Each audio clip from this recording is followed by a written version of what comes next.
Touchdown! What a run in the first touchdown of the 12-team playoff. This is 365 Sports. Daniels keeps it, and he scores.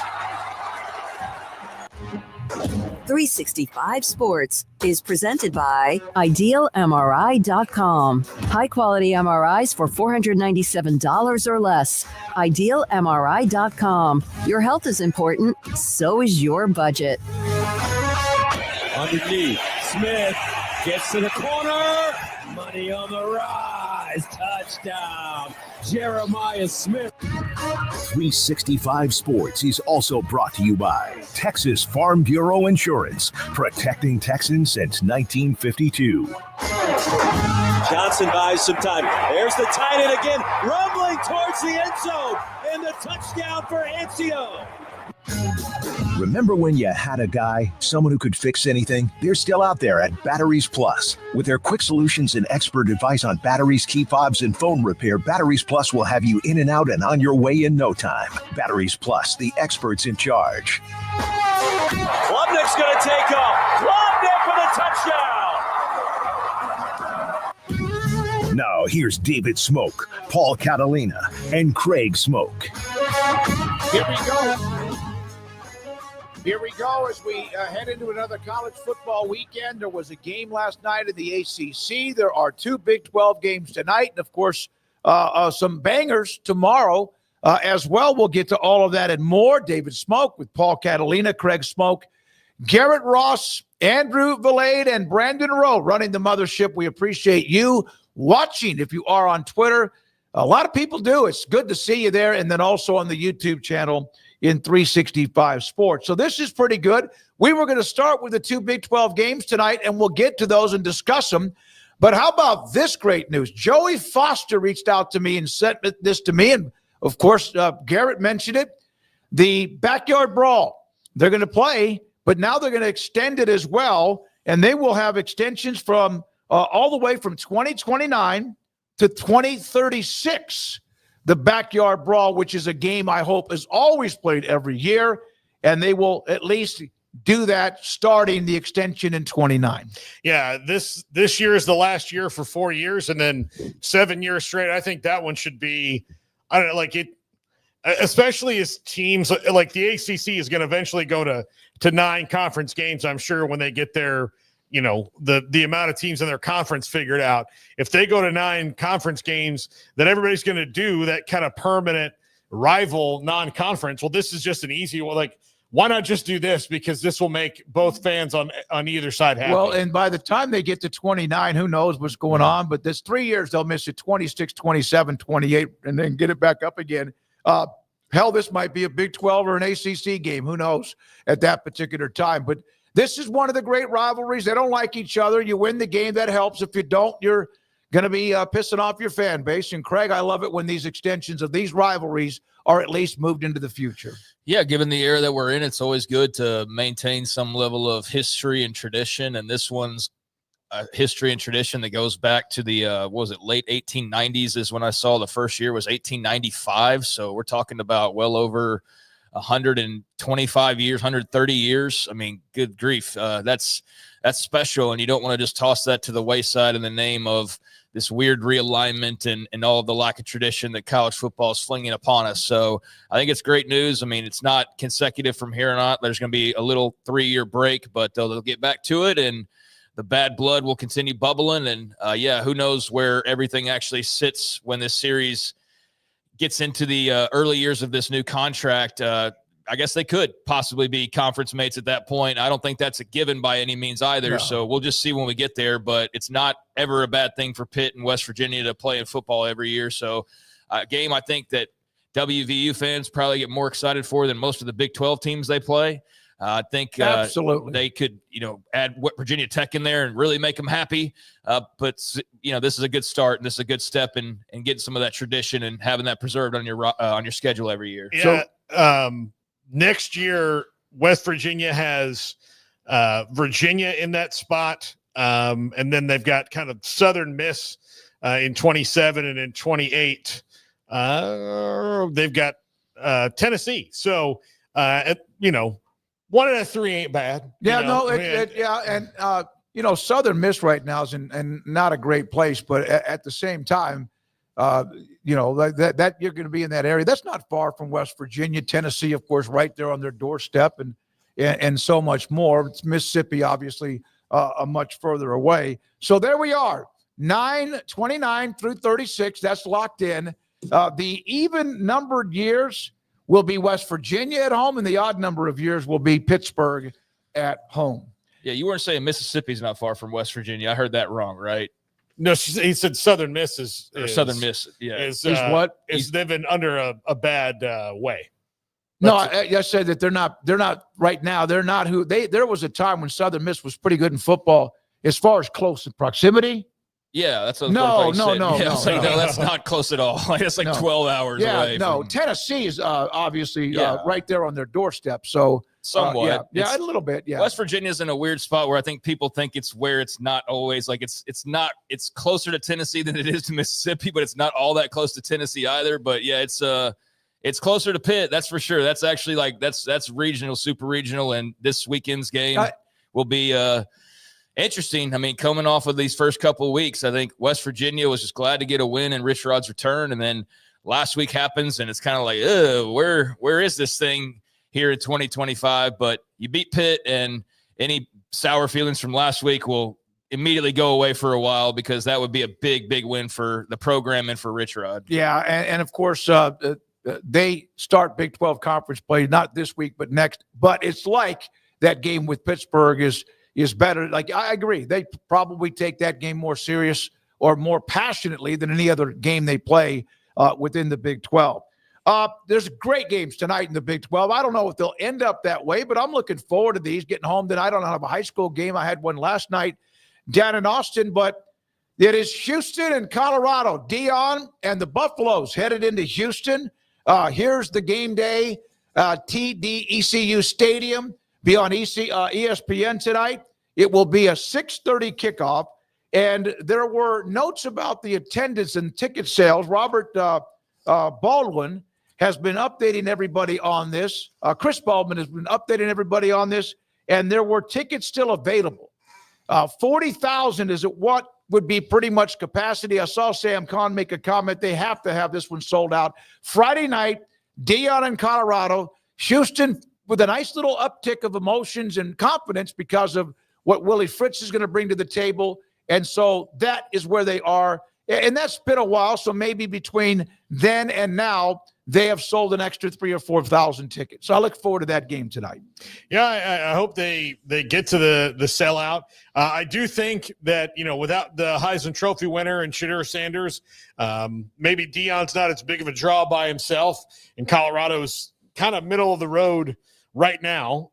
So maybe the circus coming to town mentality of the last couple of years might take a second to build up. But I think this is going to be a very, very interesting game tonight.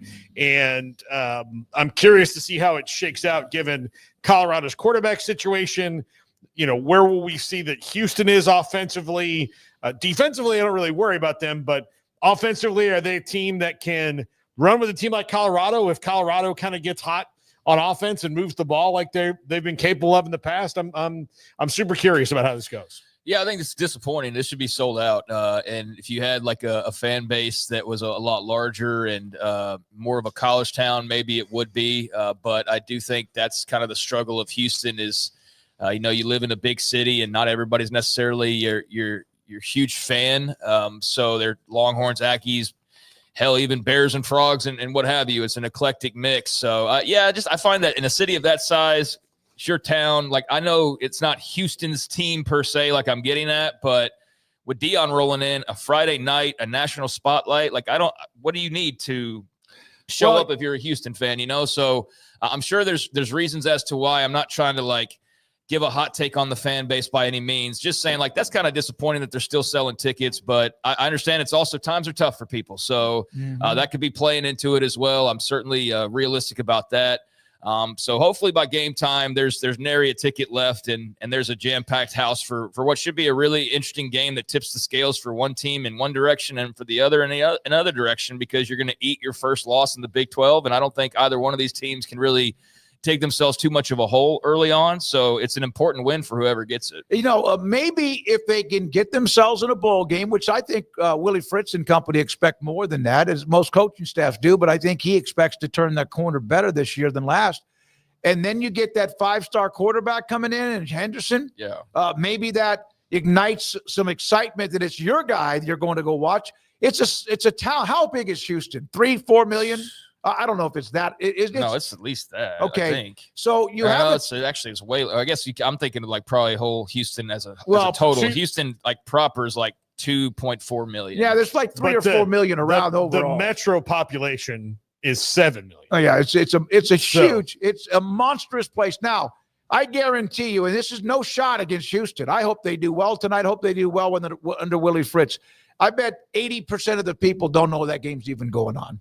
I mean, even if it's on the newspaper front page, if it is. Yeah, I mean, and that's the issue they've run into is that it's not just like their town, or else they'd probably be in like the freaking SEC or something if they were like the Kings of Houston. But I think the appeal of Dion, though, is why I'm also surprised it's not sold out. Yeah, that's true. It's the Houston thing, but it's also them welcoming in this guy who's a very popular public figure and much beloved former superstar in the NFL and college. So I just thought this one would be kind of a layup. But, like I said, times are tough and it's a weekend. So hopefully by the time there's walk-ups counted for, then we're talking on Monday about how they sold that bad boy out. And looking forward to talk about whoever wins this game. Yeah, on the front page of the newspaper, I went online. That game's not on the front page. If Texas or A&M might be playing, something like that, again, it might be there because of, again, the large, huge alumni base, and those aren't the only schools. So another game tonight.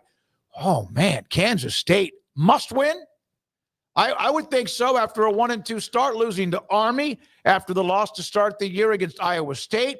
There's the graphic. There's the banner or poster for the game tonight on Fox. Later on, a little bit after they kick off between Houston and Colorado, you have Noah Fafita, who last year was right. He's there. And he's already had a nice start, and Avery Johnson has to feel the weight of the K-State alumni base and fan base on his shoulders. Yeah, I would say, I mean, I know that being at 1-2, is not the end of the world theoretically, but being 0-2 in the conference before some teams have even played their first Big 12 game is not good. I mean, that's. Wait, I want to make. Is this a conference game? Oh, yes, it's not. No. That's right. No, Thank that's you. right. Thank you for reminding me. Well, that doesn't mean it's still not critical. But it's not great. Okay, and then let's just put it this way: losing to a team that's in your conference, even though it's not a conference game, is not going to make you feel good about going into the rest of it with the ones that count on down the line, right, towards the conference record. I want to ask you guys a question. I don't know the answer, and I probably should. Max Olson is going to join us in a minute. If in fact they ended up tied for first, would this game be a tiebreaker? I have no idea. I don't know the rules like that. That's just a random came out of my head. That's happens. And so I would think not, because it's not a part of the conference. I would think that not, even though the two teams might end up tied for first in the end. Yeah, I have no idea. I don't think we're going to have to worry about that. But Right. if we do, then I'm sure it's in the bylaws somewhere, so you can go find out that information, or somebody can go search that out. Yeah, I think this is just an important game for the morale in Manhattan. If you start off 1-3, even though it's only 0-1 in the Big 12, I mean, even if you were to win the Big 12, like, does the playoff committee just go, well, I guess we don't have a Big 12 champion in the league this year because they started off 1-3? I mean, that would just be an awful look, and I don't think that's going to be a problem we run into. But yeah, I think it's a big opportunity for Arizona to get a huge win and also be perfect still. And I think it's very much a must win for K-State in a variety of ways. All right, we're joined by, by the way, Dylan Edwards is expected to play tonight for K-State. That was announced. Pete Thamel had that story earlier. I feel weird, but all week, even before hearing that, I've just, for some reason, felt like K-State's winning this game. I can't explain why. I've just had this hunch, and now you throw Dylan Edwards back into the mix, and I feel like even stronger about K-State just bouncing back tonight. Max Olson, ESPN, joins us. He told me, you guys don't know this, he's been on Thursdays, but I've had high school football, and he missed me. So he decided he wanted to do a segment with us on a Friday, so he's here. Max, it's great that you wanted to be a part of a show that I'm a part of. What are your thoughts about what you see happening right now with K-State as they play at Arizona tonight? Oh, Smokey, so good to hear your voice.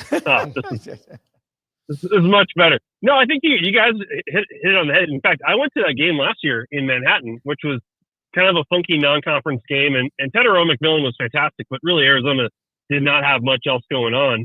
And that was a really nice statement game from K-State. Avery Johnson played really well. Dylan Edwards played really well. And you're 100% right. Like, the pressure is all on K-State right now with how miserable their season has been. I think if you're a K-State fan, you're extremely frustrated, and you really want to see Chris Kleiman and his team figure this out. And Arizona, has sort of flown under the radar as one of those teams that I think is going to be highly improved. You have no feedback. You add a ton of pieces around him and on defense. If they can get that offensive line right, and that's always like a hard thing to fix in the portal. But I think Arizona can make this a 4-quarter game and put some pressure on K-State. And, I think Edwards returning, you need him to get through a game, and you need him to be as impactful as we expect him to be. I think when you take him off the field to start that Iowa State game, it makes a massive difference. Max, do you think they really have the depth to withstand this year? I mean, if not having Dylan Edwards for the first 3 games essentially led them to this point, how much of that hinges on him because they don't appear willing to kind of turn Avery Johnson loose in the running game anymore?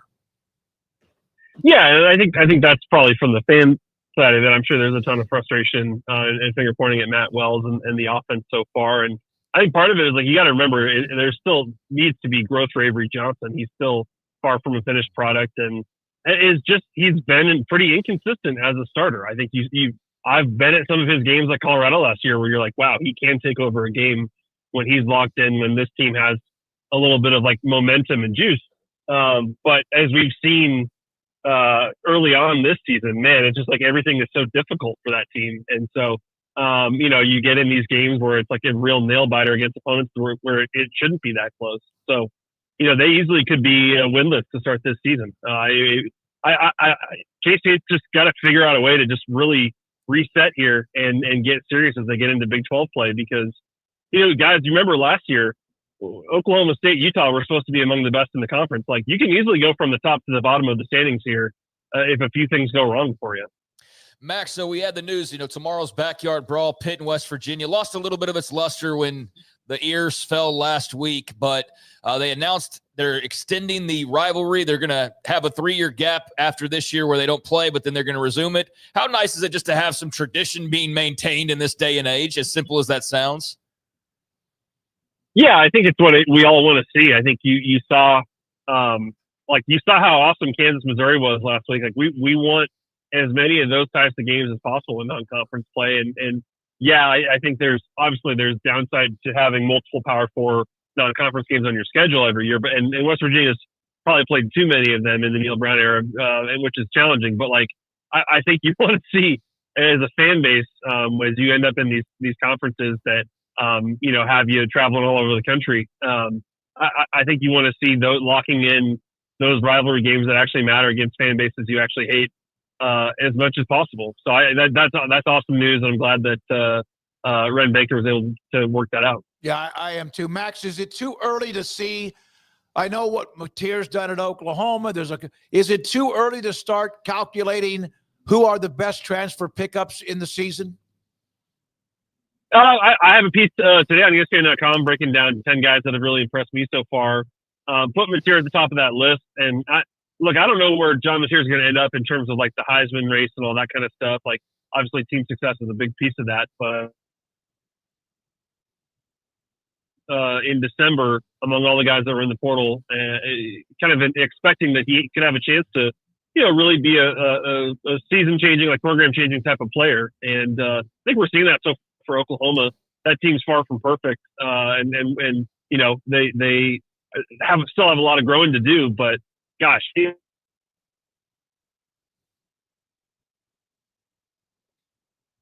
that conversation too, and you guys saw it firsthand. I think the way that he is playing now, and you saw him throw the ball more last week, but the way he's playing with confidence now is really impressive. Tommy Castellanos at Florida State, obviously the star of week one. I think Bo Prabula at Missouri is really answering any questions that people probably had last year. Andy Kolnicki did a great job of using him in run packages at Penn State. Now he's swinging it, and I thought his performance against Kansas was really impressive. Had a lot of clutch moments in that one. So, quarterback position, you're going to have a ton of players that are playing at a high level. Carson Beck, obviously, and then I think it's also hit on 5 players that are non-quarterbacks in that list too. That you're already kind of seeing, especially running back Justice Haynes and Keon Lacey at Ole Miss. You're seeing guys that are already having a massive effect. One of those guys is Mario Craver from A&M. Max, I think if I had told you you're going to write this column, in week 3, and there's going to be an A&M wide receiver transfer in it, and not that he hasn't been impactful so far, but you probably would have put Casey Concepcion here over Mario Craver, wouldn't you? Oh, definitely. And I think and Casey had the return touchdown in the opener too. Like, he's definitely been good for them. I think that upgrade at wide receiver, I think, is just so important for Marcel Reed and for that A&M offense for Colin Klein. I looked it up. Last year, A&M plays Notre Dame. Their wide receiver group combined for 69 receiving yards in that game. I think it's going to be a different story this week when they play the Irish. I think Craver, you heard from personnel people in December when he hit the portal that he was, one of the best young players at Mississippi State, maybe in the SEC. And I think you're seeing that as a sophomore now, him take a big step forward and have a high usage role there in an offense that has great backs, but certainly we need to find some difference makers at wide receiver. I think Mario Craver and Casey Concepcion just really impressive so far. So I think that game now it's like Notre Dame's about a touchdown favorite, but I'm very open to the idea of A&M rolling in there with the way they've looked so far. What kind of a feel do you have on that game in South Bend tomorrow? Yeah, it's hard to say because Notre Dame's only played one game, and that's the part. That's the data point that's kind of missing there. Is like, I think you saw encouraging stuff in the way that C.J. Carr was able to rally them on the road against Miami, but ultimately, like, I think if you're an Aggie fan right now, you're feeling like we're better than we were at this time last year when we played them, and you got to say, like, there's going to be a lot of pressure on Marcel Reed, and he's got a lot to prove himself, but. Gosh, I like where A&M is, like where they're at going into this game, and I think Notre Dame, there's still a bunch of question marks. Like, certainly Jeremiah Love, you want to see him get the ball more if you're Notre Dame, and Janarius Price. Like, I think they'll probably attack this game differently than they did against Miami, and probably have some regrets about that. But I think if you're an A&M fan, like, you can definitely talk yourself into, like, we got a chance to beat these guys. It's going to take Marcel Reed playing at a really high level, and you're going to have to endure, just like. The Irish did against Miami and make it a 4-quarter game. One tweet you had, this is from yesterday, the bottom 10 Power 4 quarterbacks yards per play so far this season. And in that list includes Cade Klubnik, Garrett Nussmeier. Of course, Caden Salter looks like he may have lost his job. And then Gronowski, we know Iowa, that was a slugfest, but he threw for a horrible amount of yards, not very many. Klubnik and Nussmeier. I thought Nussmeier would be way up that list, but what's going on with Clemson? And they have a a physical, angry, always pissed off and play tough Georgia Tech next. Yeah, that one is definitely I don't know if you call it a trap because Georgia Tech's good, but like that is going to be a really serious challenge for a Clemson team that just like, tough opener at home against LSU. You knew it wasn't going to be a super high scoring game because LSU has really improved that defense. But I was pretty stunned by what I was seeing last week from Clemson, the way they fell behind. And I think that, Dabo has not hesitated to say Clemson's got to play better. And, he's missing stuff he shouldn't be missing. And I think when you've got a veteran quarterback with as much starting experience as Clemson has, like, yeah, it's a little bit inexcusable. I know it's only 2 games. And so I'm not saying that Clemson's in super, big trouble here. But, if they're not careful, they certainly could get upset by Haynes King and Georgia Tech. I think that offensively, we just haven't really seen it click yet. I think you got to see Adam Randall play at a high level at running back, and they've been a little banged up at receiver. Like this is a week where Clemson's really got to figure out how to put it all together. Max, have you bought into South Florida completely yet? I think if South Florida wins on Saturday, don't they have to be like in the top 5 of the AP poll? I Absolutely. think that's yes, at least the top 10, but in the top like 5. We've got to lean all the way in there if they find a way to beat Miami. And I think this is a really talented Miami team. I'm so impressed by I know that all the attention goes to here's how bad Florida messed this up, and you have the spitting, and you have just the clock management and all these ways that the Gators have underwhelmed. But that the game against Boise was an ass kicking, and in the game against Florida, that's not easy to do, to go drive down for a game winning drive in the swamp like they did. I think it speaks to how much Byron Brown has improved over his time under Golish. They've got some players there at USF. They've done a good job. They're one of those programs, kind of like we see in the state of Texas. They're good at getting guys to come back home who want to transfer home and get more playing time, and maybe the career hasn't started the way they expected it to. They've done a really good job building out that roster, and clearly that team's got a ton of momentum now. And I'm not saying they are going to pull the upset, but we've certainly got to put some respect on it. And I think that probably, unless it's like just an absolute blowout, I think we're still going to be talking about USF as the favorite to grab a playoff spot the rest of the way here. What will be interesting, Max, and we do appreciate your time. We know we got to go, or you have to go. Is it, let's say they lose 27-20 and maybe they lose by a couple of touchdowns. I sure hope that it's not going to be that, well, they're gone. They're out of the top 25. You were talking about moving up in the top 25. I hope people don't just all of a sudden forget what they did the first couple of weeks. But if they do win and they're not in the top, I don't care who has to come out. Even if the entire top 10 wins, I don't think that's possible. They have to be a part of that not the conversation. They have to get in. They just do. They don't need to be thought of as some token. Absolutely. I think it's the exact same as I mean, certainly USF has some better wins so far, but I think it's the same deal as Boise going to Oregon last year, and they played him really close. And look, I think part of it with Boise is that they had Ashton Genty, and Ashton Genty was a guy that you had to watch every single week, and so I think that helped establish even more respect for Boise State. But Byron Brown is that kind of player too, a quarterback, and so I do think that even if they get blown out, they're probably still going to end up with a better resume and probably a better record than most of these teams that win their conference at the Group of 5 level. So, I like this USF team a lot, and Miami's going to be a tough matchup. But ultimately, I think Alex Golish is doing an amazing job, and that's a team that certainly should not slide down the rankings if they don't win this game. I think that they're probably here to stay this season. 2 Big 12 teams tonight, 4 games, 4 teams, 2 games tonight with K-State playing at Arizona, non-conference game, then Dion and Houston. Ought to be fun. Max, we appreciate you so much. Enjoy the weekend. Enjoy whatever travels you have, and we'll talk to you again next week. Hey, thanks, guys. Have a good one. Max Olson, ESPN.com, with his thoughts on the upcoming weekend. Other than USF, and I know we have Zach Barnett next. We could ask him this too. But, guys, other than USF, who's the next surprise team inside the top 25? Not a surprise, not in that they're not as good, but a surprise team that's kind of in the middle of the mix in the top 25. Anybody in particular jump to your mind? No. You would Utah? No. Utah? No, not in the top 25. Yeah, I'm not surprised that Utah's already in the top 25 because of they were the preseason favorite. I mean, if you think about it, that was the team that everybody was going goo-goo over along with Texas Tech in the offseason and K-State. I mean, Utah, we talked about all those articles and ramping up for them to be back, and that last year was an aberration. So, no, I don't think it's, especially with the way they played through 2 games, I don't think it's surprising at all. There's a team out of Tallahassee that we would have to throw into that mix, with Florida State. I mean, like, most people thought they'd be 1-1 at this point. Yeah. So that wouldn't get them in the top 25 because they would have just beaten East Texas A&M. So that's a surprise. Although, like, you know,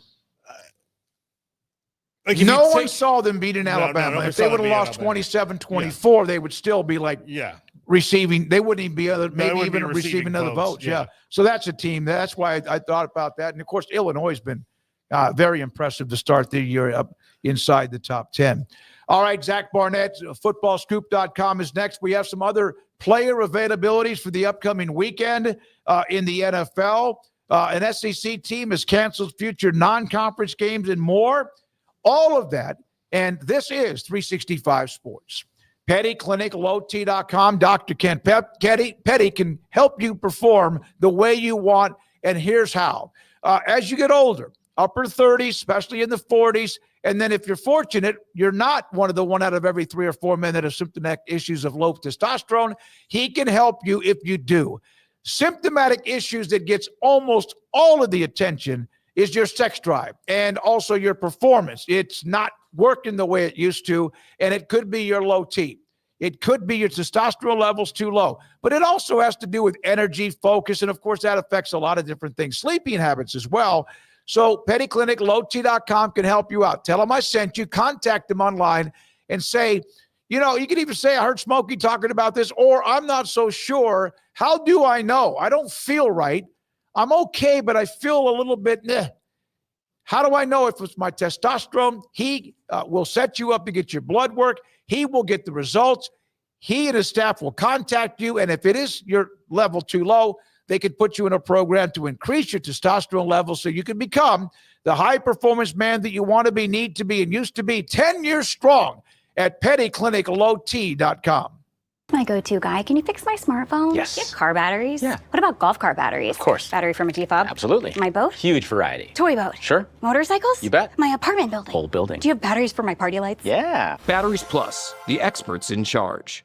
Drive the Motor Trend Truck of the Year during the Make This the Summer event at Allen Samuels in Waco. Get a new award-winning Ram half-ton Laramie Crew Cab with $15,000 off plus 3.9% for $72, or grab a new Ram Lone Star Crew Cab, $11,000 off MSRP plus 3.9% for $72. Plus, Toyota, Ford, and GM owners get an additional $1,500 in savings right now.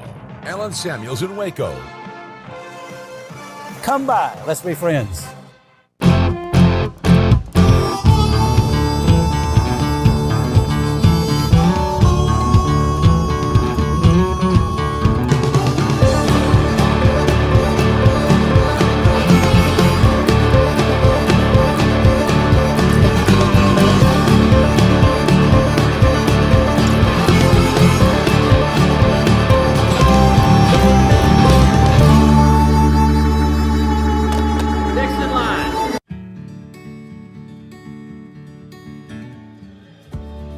Whatever it is you wrangle, whatever seeds you sow, no matter what you nurture or what you choose to grow, at Texas Farm Bureau Insurance, we're proud to protect all Texans. Summer's heating up, but Bird Coach and Ford is freezing the prices. Right now, get 0% APR for 48 months, 0 down, and no payments for 90 days.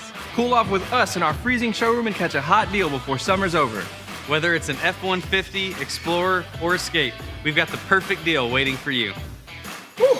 Texas weather can be crazy. Shop anytime inside our showroom or at bkford.com. Experience better at Bird Coach and Ford.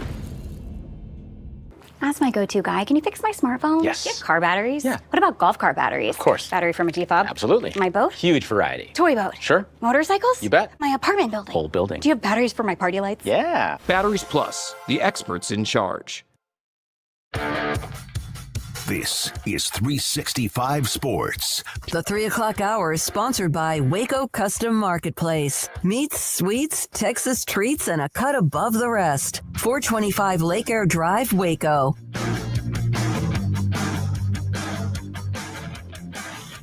Friday, 3:30, Zach Barnett, footballscoop.com. Zach, thank you very much. What is that? Is that who is the A on your head, the hat? This is for my Alito Bearcats. Yeah, one of big the- game tonight against the Brewer Bears. Most state championships of anybody in Texas high school football history, and they've done it with multiple coaches. Coach Buchanan was the main reason that they won a bunch of them. They're just really, really, really good. So what's a bigger story at the end of the weekend? Golish and USF, which has been a big story all week, in their game with Miami, or Napier and Florida against LSU at the end of the weekend? It's a great question because I think most people expect Florida to lose and South Florida to lose. But I'll say if both go and the extremes are going in, South Florida. I mean, you're talking about 3 games that could change the trajectory of their university potentially. I mean, it's a long way from here to there. But you're talking about a team that would rightly deserve to be in the top 5 in the country and possibly number 1. I mean, if we're talking resume, they would have 2 road top 10 wins and 3 top 25 wins. You'd be talking about a team that could potentially get an at-large bid, even if they don't win the American. So on the top of, they just hired a new AD. They're trying to build they're in the process of building an on-campus football stadium. You're talking about potentially the new UCF, the new Boise State, yada, yada, yada. So I think they have more to gain than anyone this weekend. Florida, I mean, Billy Napier has kind of been pre-fired ever since he got the job. Florida fans, if you're not Steve Spurrier or Urban Meyer, then Florida fans don't want you. So if Florida goes there and loses, it probably it intensifies what's already happening. If they win, it probably just prolongs the inevitable, but we'll see. On that note, Zach, I mean, there are, I would say, 3 coaches right now at major probably 4. Brent Pry, Deshaun Foster, Mike Gundy, and Billy Napier, whose seats are really, really hot. Maybe I'm wrong on Deshaun Foster, but do you expect to see this kind of kick in, this new, like the coaching cycle, maybe in the next 3 weeks or so? That's a good question. I'm going to say no, just because the incentives now are to try to hold on to your players as much as possible. The example to the other side is obviously when Tech hired Joey on October 12th or whatever that was, so he could go ahead and start building up his roster. And obviously Tech would say that that's worked out for him. I think in this day and age, especially with it looks like we're going to move to a single portal window, I think you want to kick that can down the road as far as you can. And then you also want to give yourself time to have the next guy lined up within 4 hours, if you possibly can. The caveat to that is it depends on how your team plays. If your team's still fighting for your guy, your head coach, but it's obvious he's not going to work out, there's no reason to make a move. If it's obvious that they're quit on him and you're going to do more harm than keeping him, then you need to let him go. Zach, how hot does it feel in Stillwater right now? Judging by the fact that I think it was Gunner, forgive me if I have the wrong Gundy boy, but I think it was Gunner that went on and defended him and then completely nuked his whole Twitter account. I'd say it's pretty darn hot. No one denies Mike Gundy's importance to the Oklahoma State program, but you got to read the room. So I think we're at the end days at Oklahoma State, and I think if it continues going the way it's going, I believe Mike Gundy is going to be a reasonable person and say that it's been a good run, but this fight is not his fight, and they need another voice. But we'll see. But I think in my reading of it, it's so hot that it's almost cool because it's just so obvious what needs to happen. Yeah, it's a mess, no question. I mean, it's just gutted it almost. He's got a loss at the end of last year that was 52-0, and then 69-3. I mean, he's a $7-8 million a year coach, right? Like, you don't lose games like that. No, and the weird thing about Mike Gundy is I've seen him say this multiple times in the past is that he's more motivated to go in there and fix it when things go wrong than he is when on their high times and he's trying to maintain. I think a lot of coaches are that way. It's more fun to build than maintain, and in some ways, it's easier to build than maintain. But Gundy, to his credit, has been the most open coach that I know of that's talked about that. But the results are the results. You could say the team's not fighting for him, or you could say the team's playing way below its talent base. Either way, it's an indictment on him. With Gundy, who we just brought up, and then, of course, Lanning is somebody that is very transparent with how he's feeling, whether he's sending a message to an opponent or his team. Who are the most, other than those two, guys that you – love them because they're not afraid to say how they feel? Because most coaches can be guarded and not so sure what they want to say. That's a great question. I mean, Lane Kiffin will tell you how he's feeling, even if it's sometimes draped in 3 layers of irony. He'll tell you how he's feeling. Nick Saban was great in this regard. I like listening to Marcus Freeman talk. And Mike Elko is another guy that's not going to sugarcoat things. I think he did himself a lot of favors when he got to A&M to just lay it out there why he was there and what they needed to do. And I think that bought him, not that he needed it, but I think that bought him some time when he got to A&M. And we'll see what he does with it on Saturday night. Zach, Georgia, Tennessee, Notre Dame, A&M, Clemson, Georgia Tech, just some of the major offerings. Which ones got your fancy the most this weekend? A&M, Notre Dame, for the same reason I think we all are interested in that game. It's going to be fun to sit back and just see what the Aggies have. And Notre Dame, I mean, it's a big game for A&M, but it's a bigger game for Notre Dame because their season's learned. They're playing out the string if they don't win this game. The good and the bad for Notre Dame is they don't have an opponent currently in the top 25 after this one. So even if you win out, do you have enough to make it into the playoff? But the game, as a pure neutral that I'm most interested in is Clemson, Georgia Tech. It looks like, last I checked, it looked like Haynes King's on track to play. After he sat out last week but ran 19 times for 150-something yards, 3 touchdowns at Colorado. Georgia Tech's, I believe, second in the country in yards per carry among teams with at least 75 carries, which admittedly there's not a whole lot of those early. But Georgia Tech's as good as anyone running the ball. And Clemson's a team that a lot of people were talking into themselves as a national championship contender. I was one of them. I was also pointing out, why are we doing that? It's largely the same group of guys that weren't even real national championship contenders. And they can go lose this game and be 1-2 and not even in first place in their conference. Is their season over if they lose?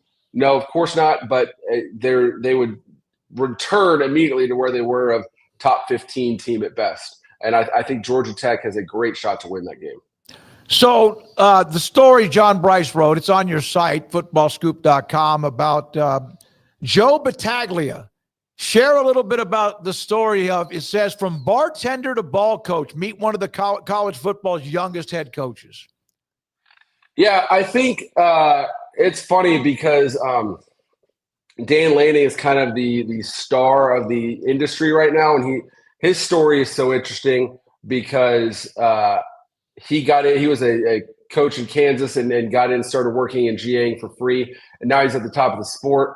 And now there's so many stories of guys like that are willing to throw everything they have at coaching, whether it be willing to work for no money or leave a stable or unstable profession, but just throw everything they have at this sport and then end up getting a lot back out of it.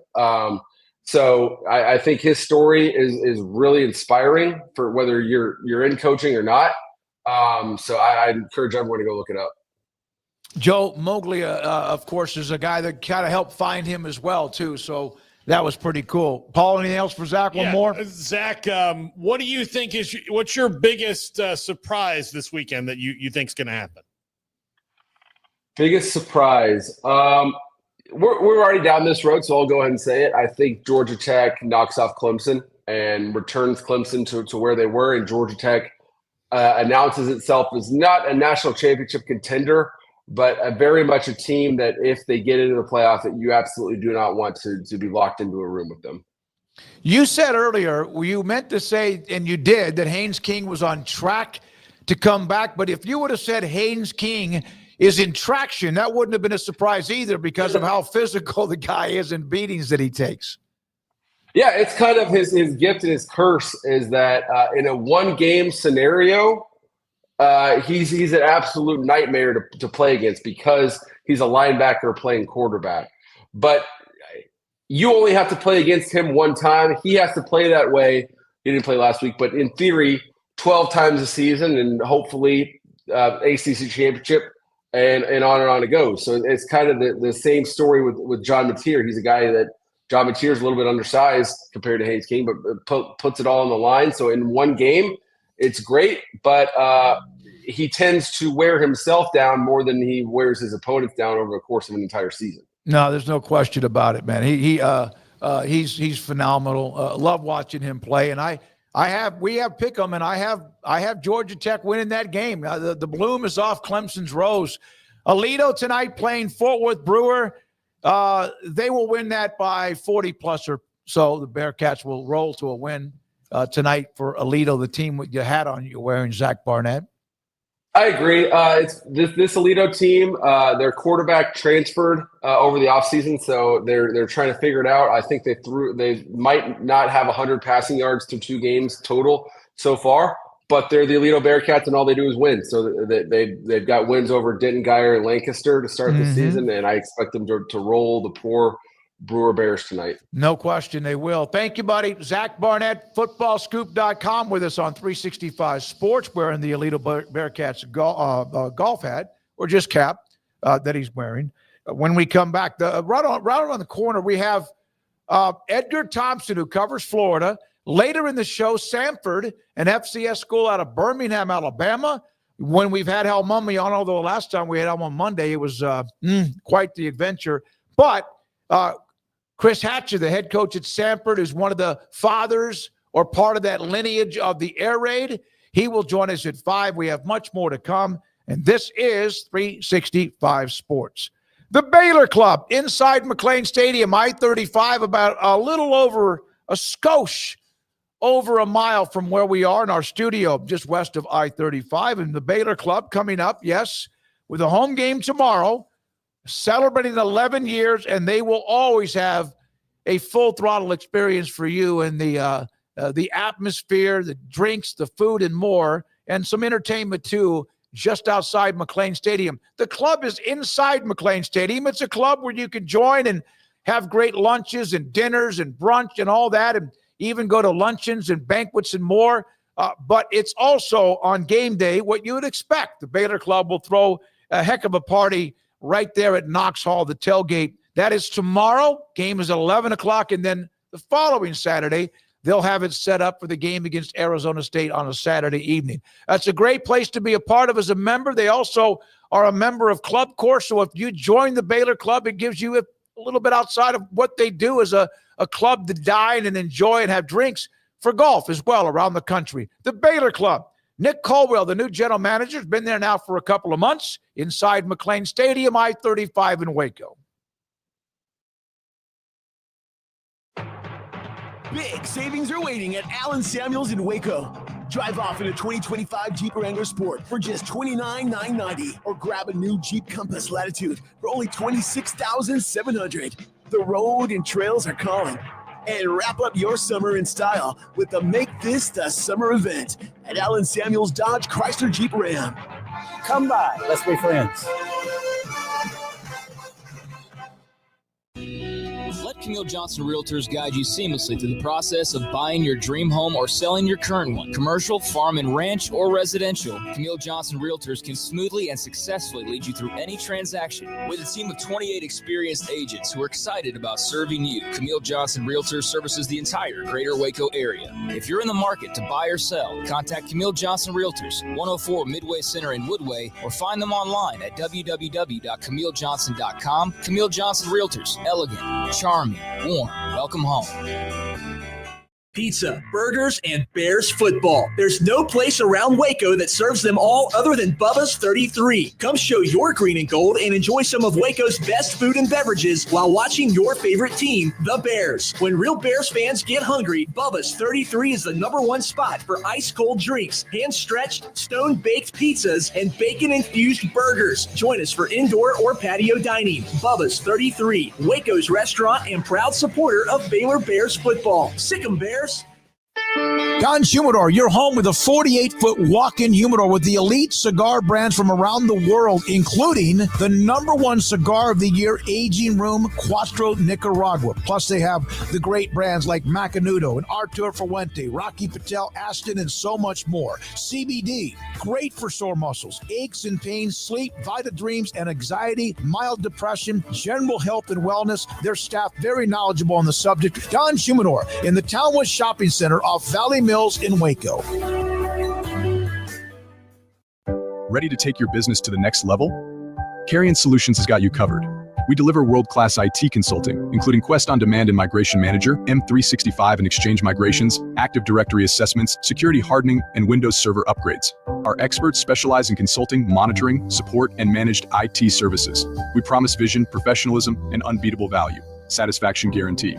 If you're not happy, we make it right. Remember the name Carrion Solutions. For more info, email sales@carrionsolutions.com or visit carrionsolutions.com. That's CARRION solutions.com. Carrion Solutions, IT success guaranteed.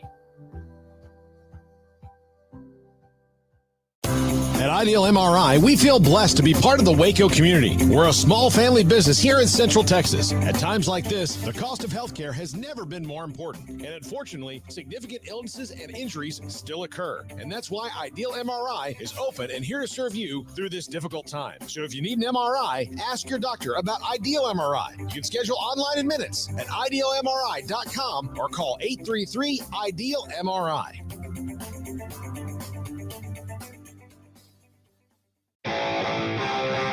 This is 365 Sports. Text us at 254-339-1122. The text line is sponsored by Riverbend's Liquor and Wine, with the most extensive variety of craft beer in Waco. A hidden gem on Lakeshore Drive and 19th Street.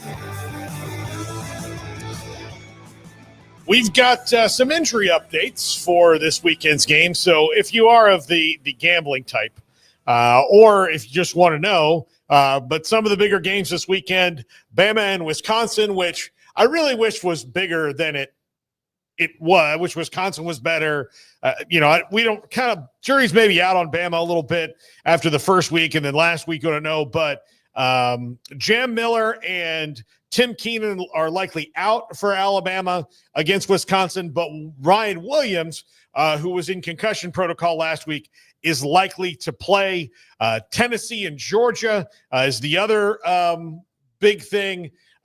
David Sanders, Jackson Ma, I believe, Jermod McCoy, Ricky Gibson, all on the defensive side, and defensive lineman Davon Hobbs out. David Sanders is an offensive tackle, was their big recruit this year. He has not played yet this year. Some good news for both LSU and UF as center Braylon Moore, tight end Trades Green, they're going to play against the Gators, and Caleb Banks, Florida's massive, big, strong defensive tackle, is going to play his first game of the season. He is probable, and Dallas Wilson, a wide receiver, he's out for LSU. He is out for the season as well. I'm glad that was on there because I forgot to put that on my list. And Haynes King is probable. He's been a full go all week in practice for the Ramblin' Wreck for Georgia Tech, which is bad news for Clemson because Haynes King held together with duct tape is still better than most. Wouldn't you like if they? I know that doctors or physical therapy, whatever, they could always measure, but wouldn't you like to have him wear something? Because they have those now the devices, sensors in your shoulder pads, how fast you're running in your health, to take some sort of barometer of how many or how much tonnage of hits he takes in a game. He delivers them too, but he is a throwback, no doubt, because of how his dad lives life and also coaches. But he is something else. I look forward to that game. Is that the game? I know there's Georgia, Tennessee, there's USF, Miami, but I'm not so sure. I'm not looking forward to how that one, to see if Clemson cracks, or are they going to put themselves back in a pretty good position? Yeah, I think it's good news that Haynes King's healthy. I didn't think he wouldn't be. I know there's a question every week about exactly where he is, but he's basically always injured based on the beatings that he takes and the hits that he takes. And so I think this is one of those things where it's always going to be sort of iffy and you wonder about exactly where he is. But I think they were able to rest him up last week and handle their business. And they've got a backup there in Philo, is it Philo or Philo? I can't remember now that I say it. But it's Philo. Yeah, I think it's Philo that has played a lot and had to play a lot last year because of Haynes King, in part his injuries. So they've got some experience there that you feel good about. But yeah, I mean, Haynes is a trooper and a guy who's gone through, I can't even imagine what types of pains that we don't even know, the level of toughness that he has. But yeah, you want that game to have the best players, and certainly that's one of Georgia Tech's guys. So that makes that game exactly what you want it to be. So good news there if there was any doubt on that. And then Ryan Williams, really curious to see how he is in stride now in week 3 after the bad week 1 and then the issues in week 2, and now where's your head at, and are you all in and ready to be that superstar that everybody's expecting you to be? But yeah, I had the ugly game 1, and then obviously the injuries you got to take care of, but that's a big one for Alabama, no doubt. I agree. It made you imagine, because Clemson had that great run in the late 2010s. They were as good as anybody, won national titles. Deshaun Watson, right, the quarterback, and beat Alabama in that dramatic win. They were as good as anybody. They're still really good, and most teams would like to have that kind of success. But this year's team, the Mojo ranking, you could have put them near the top of everybody. Not number one like Ohio State or Texas, but I thought the expectations were maybe a little bit overmodulated. And based on the start, they're okay. They win this game. But if they lose this weekend, good Lord, what may happen with them? Clemson you're talking about? Yes. Yeah, okay. Yeah, I thought we were talking about – yeah, so I thought you were talking about Alabama for a second there with Ryan Williams. But, yeah, with Clemson, they have to win this game or their season's totally down the toilet. I mean, they could still win the ACC, but they – would be really behind the 8 ball. And I think in a lot of trouble just in that locker room probably if you start off this poorly. So, yeah, I don't know where that would lead them. I think Alabama, to what we were talking about with Ryan Williams, and the reason why I thought you were talking about them is because they had the bad start. But then they looked better than anybody in probably the entire country last week. So we haven't heard a single comment about the head coaching status this week after that was all the talk was for 5 days straight after that loss to open the season against Florida State. So, yeah, it seems like things have cooled off in Tuscaloosa, but we know they can ramp back up at a moment's notice. But I think getting Ryan Williams back is great, and Clemson's definitely a team that's possibly teetering that you look at and you say, yeah, this is a very important game for them, and this could get sideways real quick if they lose to Georgia Tech. Yeah, Cade Klubnik's had kind of an odd career. Like early on, you could see the potential, and he's a little bit streakier, I think, than people expected him to be, especially this going into his senior year and all of that. They haven't had Antonio Williams, their best wide receiver, which is kind of indicative of, where college football is, where Clemson can have a wide receiver out and it affects their whole offense in spite of how good everything else is. They haven't been shockingly haven't been able to run the ball all that well through these first couple of games and haven't really committed to it all that much. They just look so uneven, and Georgia Tech and Brent Key just have something to prove every single week, and they go out there angry and ready to fight. And if Clemson is still flat-footed from the way the first 2 weeks have gone, this is not the team you want to play in week 3. No. It's just not. And, it's weird because everybody kind of thought, Dabo kind of had his mojo back because of what they have along the offensive and defensive lines, which haven't really produced at that level just yet. Now, this could be the week where they wake up and all of a sudden they're Clemson again. Yeah, they could look really good, but this is, if I don't want to go into Georgia Tech on a super roll because I feel like they'll cut my legs out from me and, tell me there's no Santa Claus and Easter Bunny and all that. And then I don't want to go really low because I feel like they will kick me when I'm down. Yeah. I kind of like to just go in on an even keel. Both of us feel the same way and see what happens. But the attitude that Georgia Tech has, Brent Key, Haynes King, all the way through the roster and the coaching staff is, man, if you're too high, we're clipping your wings, and if you're too low, we're going to bury you. Yeah, and we will take Edgar Thompson will join us, who covers Florida, here in the next segment. But one of the things about Brent Pry is that he is his press conference last week before they played. He was kind of loose and a little bit like even not sarcastic, but lighthearted. And then this week it's been. Remember Bryce Petty? We got to get ready for OU, that kind of thing. He was very intense, trying to probably help send a message to his team as well. All right, when we come back, Edgar Thompson on that Billy Napier watch, Florida, the Gators against LSU and more. And this is 365 Sports.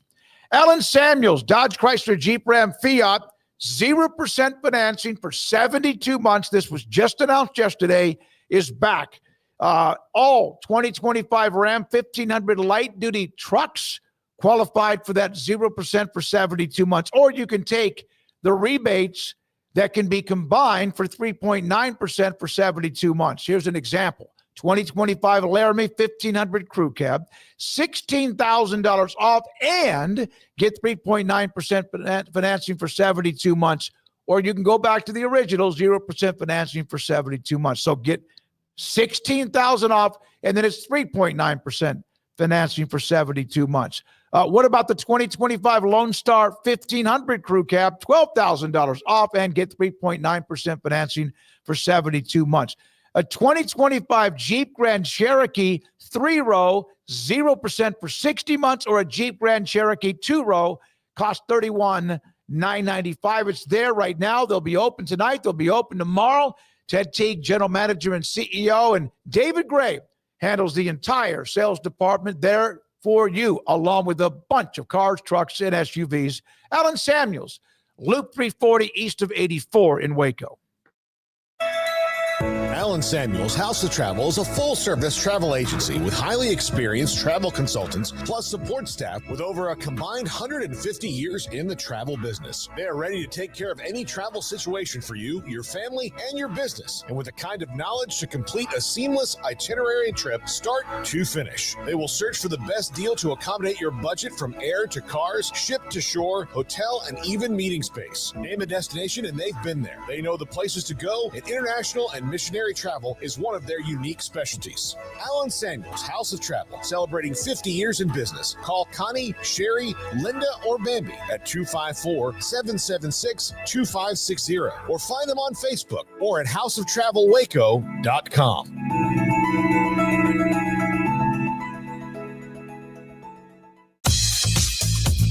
Baylor Scott & White Southwest Sports Medicine and Orthopedics, the team physicians for Baylor Athletics, diagnosing and treating all sports-related injuries, including concussions. These specialists also provide orthopedic services for athletes and non-athletes alike, whether it's knee or shoulder pain, a wrist injury, orthopedic spine care, and even an arthritis and total joint clinic. Trust the doctors Baylor Athletics trust. Baylor Scott & White Southwest Sports Medicine and Orthopedics wants to get you back in the game. With so many companies and policies out there, it gets so confusing shopping for insurance, and I never know if I'm getting the policy that's right for me. Luckily, I met the team at the Niche Group Insurance Agency. With the Niche Group, you can go to one company and get access to coverage options from many insurance carriers, and you get to speak to a real person about your specific coverage needs. With the Niche Group, I know I'm getting the right coverage at the right price. If you need insurance, talk to the experts at the Niche Group at 1-800-258-8302. Established in 2007 and independently owned, Alliance Bank Central Texas is committed to helping families and businesses meet their financial goals. From their tellers to their board of directors, they know the importance of superior service and competitive products. Customers have confidence knowing that their financial needs are in good hands. It's your bank, Alliance Bank Central Texas, with 2 Waco locations, 4721 Bosque Boulevard and 191 Archway Drive on Highway 84, and at alliancebanktexas.com. Member FDIC and equal housing lender. Want to send a message to the show? Jump in the Rudy's Country Store and Barbecue chat room. Here we go, 365 Sports on a 4 o'clock on a Friday. Appreciate your time. Sanford football coach Chris Hatcher. Today at 5, we'll also hear from Josh Neighbors, the top 5, poll results, and more. And we're joined by Edgar. What? That more is Paul has the Olive Garden. I'm about to place the DoorDash order right now. Is it going to be delivered here? It's going to be delivered here, yes. Oh, my God. I forgot. I wouldn't. It's fantastic. Edgar, thank you very much for your time. So I know the answer to this, but what's a bigger story right now? Billy Napier, Florida, playing LSU. Obviously, Alex Golish and what they've done, having Miami and Florida State off to what is a very impressive 2-0 start. Oh, wow. I didn't know I was getting pulled in on all 3 teams. They're all big. I mean, Florida State's stunning, and what they did to Alabama, the Seminoles, was unbelievable. And Gus Malzahn, you give him a quarterback who has a run threat, and he can grease that running game up with the best of them. They'll be tough with that. And he was recruiting it. As for USF, I mean, they're kind of the early season Cinderella. A lot of people are thinking big things for them, but reality could be arriving this week. I mean, they're 3 touchdown underdogs, I believe, against Miami. We'll, see what they're made of. I think the Gators kind of gave that game away multiple times last Saturday. And obviously, when there's blood in the water in Gainesville, it's a big story nationally. And it seems like someone was joking the other day or asked me the other day, what do you write? I forget how he put it, but I said, I'm just cut and pasting my stories from last year. I mean, it's the same story. They've stumbled out of the gate. Billy's on the ropes again. And this time, I don't think he's going to get a vote of confidence. Obviously they've got a gauntlet of a schedule. And say they do lose 2, and is there a point where you think this happens where they just can't go any further, or does he get every opportunity to prove that he can still turn this around? Because the easiest games on their schedule right now appear to be Kentucky and Mississippi State, and those aren't gimmies. That might be the ones that they might be favored in, but who knows where they are in a month. Well, there are no gimmies left on the schedule now. And Mississippi State showed against Arizona State that it is, going to be a tougher out, certainly, than expected. Jeff Levy can coach offense. We knew that. Last year they had almost 500 yards against Florida and looked competent on offense, just had no defensive resistance against the Gators. Kentucky, I don't know. They can't throw the football. It seems like Mark Stoops' program's in pretty serious decline, but we'll see. And they're tough to beat at Kentucky. And Florida, even with superior teams, has struggled at Kentucky over the years historically. But yeah, 8 ranked teams otherwise. And it's a brutal schedule. Coming up, they are playing 3, playing 5, Miami, and then a bye, and then 7 in Texas. That adds up to 15 in the rankings. They've only played a harder 3-game stretch ever. And that was number 1 Florida State, lost. beat Alabama in the SEC title game, beat Florida State for the national title, #1. The difference is that was 2 meetings with the same Florida State team. This time it's 3 different teams. And that was Steve Spurrier's national title team, not this Gator team that we don't know where it's going. So this is the toughest 3-game stretch in the history of the program by all accounts. And then you follow it with visit to Kyle Field. So his work's cut out. Billy Napier has his work cut out for him to win any of those games. Yeah, I don't think I've ever seen a schedule like this, Edgar. With this, I mean, not 3 straight top 10s, much less than a top 15 right after, another top 10 2 weeks later, and then 3 top 20s as of right now to end the season. It's just insane. It's absolutely insane stuff, and we know it'll change, but maybe not by much. So going into tomorrow, that first matchup at number 3 LSU, no love loss here, obviously, but what gives you some optimism maybe for the Gators? What gives you some pessimism? What do you think about this game tomorrow? This used to be the best crossover rivalry when there were divisions for years. A bunch of one-score games, just riveting drama. It's lost some of that. It's still a good rivalry, but it used to be like the best of those crossovers that no longer exist. But LSU at Tiger Stadium is a tough out. They're 20-2 under Brian Kelly, and Florida has not won here since the goal line stand under Jim McElwain in 2016 in the makeup game for Hurricane Matthew. That was all kinds of bad blood going into that game. They needed a 98-yard touchdown pass and a goal line stand to win that game. So that's what it takes to win at Tiger Stadium for the Gators in the last whatever. I mean, Tim Tebow was the one to win the other one, 2009. It was only 13-3. You got to go all the way back to Chris Leak's freshman year otherwise. So they have not won but 2 games since 2003 in Tiger Stadium. So it's a big ask based on history. Based on the current teams, the current matchup, I mean, LSU's offense doesn't look great thus far. It looks very shaky. In fact, Nussmeier's averaging 5.6 an attempt. Caden Durham, the star tailback, has 103 yards on 30 carries. I mean, that's paltry, yard per play right there. And their offensive line is completely retooled. I think there's one returning starter. So they are having some growing pains on offense. The difference is their defense looks a lot more like the LSU defenses of yesteryear than the recent ones that have been sieves. And they are pretty good. And Harold Perkins is an elite player, a top 20 draft pick, maybe even higher. And he's a missile. And he's healthy. And he's a problem. So Florida has not been playing that well up front. And they were supposed to be very good up front. They haven't played very well up front.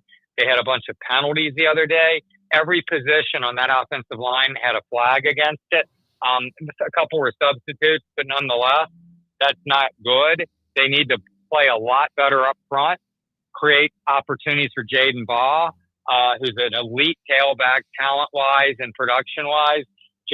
But the big key right now is DJ Lagway needs to look a little bit more like DJ Lagway of 2024 November and not the kid we're seeing so far who looks rusty, who looks like a guy who hasn't practiced because of injuries all off season and really is in his first full month of actually being in a live pocket since the Gasparilla Bowl last year. So he's showing a lot of rust, a lot of, confidence issues, not seeing the field. I mean, I think the young man already needed to work on processing better against zone defenses and 2 deep looks.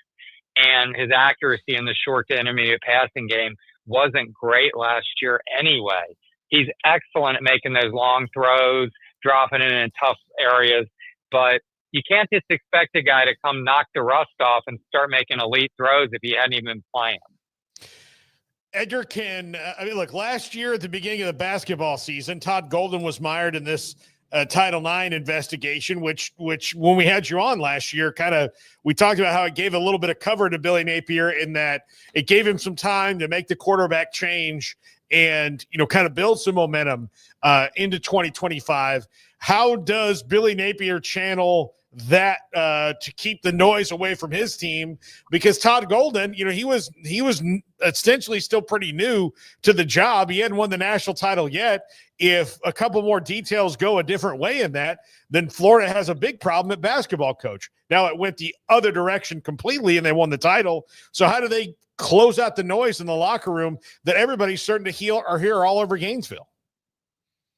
Well, Billy, one thing about Billy's team all 3 years previously, and there have been a lot of rough patches under Billy Napier. I mean, he's 20-20 at Florida, I believe is his record. I think it's 20-20. And 4 of those wins are FCS teams. Another is a 1-win USF team. Another is a Charlotte team that they beat by kicking 5 field goals and barely got by them. Another one of those is, I said the FCS teams. It doesn't matter. It's a bunch of nothing competition. 8 of those wins are against nobodies, right? So they haven't really had a lot of success under Billy Napier. There's been, except for the end of last season. And through it all, where I was going is he has kept his team playing hard, kept his team, playing for each other and focus, not always performing the best, but playing with effort. And that's impressive. So he has a way of keeping the team rallying and blocking out the noise and staying the course. I do think this roster has more talent than past ones. I don't know if it's as talented as some people were thinking going into the season. One of the reasons is Dallas Wilson, the freshman receiver, has still not played, and he has star potential, 6'3", 216, 10 for 195, receiving receptions and yards in the spring game, both records. And he hasn't played yet. Caleb Banks, the star defensive tackle, is back this week. That's going to give a defense that needed its interior push a lift. But talent-wise, he has more to work with. If he can keep the team rallied and playing together and around him, playing with the effort that it's played with in the past when the program's been kind of in the hole, they could pick off a game or two here, including Saturday night. I mean, it wouldn't stun me. Now, am I expecting it? No. But there is a path out of this. I mean, it's pie in the sky to a degree. I mean, a lot of things have to fall in place, but it's not impossible or unheard of. Yeah, last year they looked like they were stuck and they found a way. And of course, the quarterback Lagway gave them some of that oomph because he's the one that recruited him. Craig? Edgar, just a kind of off topic. How do you feel about the SEC going to 9 conference games? Oh, I mean, I love it. More games, the better. The problem is because of the playoff and a lot of teams are backing out of like previous non-conference agreements, Florida being among them. Florida is now backed out of an NC State agreement that was 26-7, I think, or 25-6 maybe. No, it's 26-7. A Arizona State agreement reportedly just came out yesterday. They're backing out of that. That was like 28-30 or something. So they're backing out of some of these agreements. They have Colorado still with Coach Prime, but they could back out of that one. Now they still have Notre Dame in 2030-31. They're still going to keep UCF on the schedule because that's a in-state kind of deal you got to keep. But when you're like dropping, Power 4 teams because you're adding a 9th SEC game, I don't really like that domino effect from it. But Florida's not ever getting rid of Florida State, so they will play 10 real games every year. But unfortunately, the other 2 probably won't be all that appealing. I mean, they have games like Campbell, South Alabama, Charleston Southern, Furman, teams like that on the future schedules. Not a big fan of those. I think you should get one of those. You want to open with one softie? Okay, fine. Open with it and then get down to business. You're asking people to pay too much money to watch these games, sacrifice too much, and I just think it's a bad look when you're playing more than one of those teams. But I think that's going to be one of the kind of side effects. But in terms of the conference and all that, it's wonderful. They should have been playing 9 games for a while, I think. Last thing for me, Edgar, you have Miami, who's really good. And, of course, they're tested this week with USF. USF having this phenomenal start. Florida State seems to be, they're back. Florida, yeah, we don't know yet, but it doesn't look good. And then you have, obviously, other schools around the state. What would it be like in Florida if FSU, Florida, Miami, and then someone like USF is not just an upstart but pretty good? And that doesn't happen very often, does it?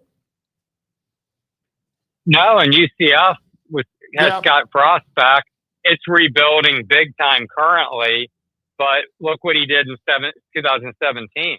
I mean, they claimed the national championship that year humorously, but if he can get them back and shake off the yoke of the Nebraska fiasco, suddenly you have those 5 programs looking, all up and running. That's pretty impressive state for football. But they would love to get the Big Three back in Florida. It's been a while, and that's sorely missed because back in the 90s when the Big Three was really rolling, 80s, 90s, particularly the 90s, I mean, that was like, the center of the college football universe was in Florida. They like being the center of the universe in Florida, trust me. I miss those days, Edgar. I really do. Miss those days. It's because it was always fun. I wonder how much of how the FHSAA has kind of screwed up high school football there that is hurting all of the college programs in Florida right now, because I don't think the talent is getting developed in the same way that it used to be. Well, they talk about like Georgia, for example, which is really, I mean, there's kind of a big 4 now in recruiting. It was always Texas, then California and Florida, right? Mm-hmm. And Georgia's pretty damn good at putting out players now. And there are a few other states, Ohio, Louisiana, maybe Pennsylvania, that put out a lot of players. But the big 4, if you want to include Georgia, and a big reason Georgia has kind of, entered that conversation is because of the development of, players up there, because their coaches are compensated differently, are demands on them in the classroom and in the roles that they have within the school are different. And there's just more of football, whether it's a good thing or a bad thing, I don't know. But development of players is kind of lagged just a touch maybe in certain ways, I guess, but it's still an incredible state for, talent, and schools come from all over to recruit it. And that's part of the thing when the Big Three started to kind of lose its dominance. Other schools, whether it was Clemson or Ohio State or whomever, take your pick, started slipping in and taking players out of Florida. And that's been going on for a while now. And, you can't let some of the talent that's gotten out of Florida get out anymore if you're Billy Napier or whoever replaces them, or if you're Mike Norvell, or if you're Mario Cristobal. I mean, you got to keep the kids in the border of the Sunshine State. Edgar, thank you, buddy. Have a great weekend. Appreciate your knowledge of the state of Florida, college football, the Gators, what's going on there as they take on LSU. Garrett Ross, our resident LSU Go Tigers, GEAUX. What are your, Garrett Ross, thoughts about the game against your beloved LSU Tigers? I think this is one where LSU needs to play better. I think they let their fans down last weekend with that performance against La Tech. Brian Kelly has really addressed that issue. I think they've got to find a way to score touchdowns and not try to match them for field goals, because that's something that's hindered them this week. I'm interested to see how Miller holds up. Braylon Miller holds up coming back in after that high ankle sprain. I think if he's not able to make it the whole game, you got to feel comfortable with having DJ Chester behind them as well. I want to see Donovan Green step up in the absence, because I think while there's still talk that Trey Green might play, I don't think he's going to play very much, and I haven't really been sold on Bauer Sharp receiving from the tight end position. So I'm thinking Donovan Green has the opportunity to step in and show that he can be a red zone threat, kind of like you lost with Kamari and Morgan hitting the portal. All right. Thank you, Garrett. Appreciate that. By the way, I will ask you two guys this. So Florida has a a player transfer rule now that you can transfer anywhere you want, anytime you want. So one of the best quarterbacks in the state who won the 3A state title last year, just this week, transferred to American Heritage in Miami. And after 2 games at the other school, just changing schools within the same season.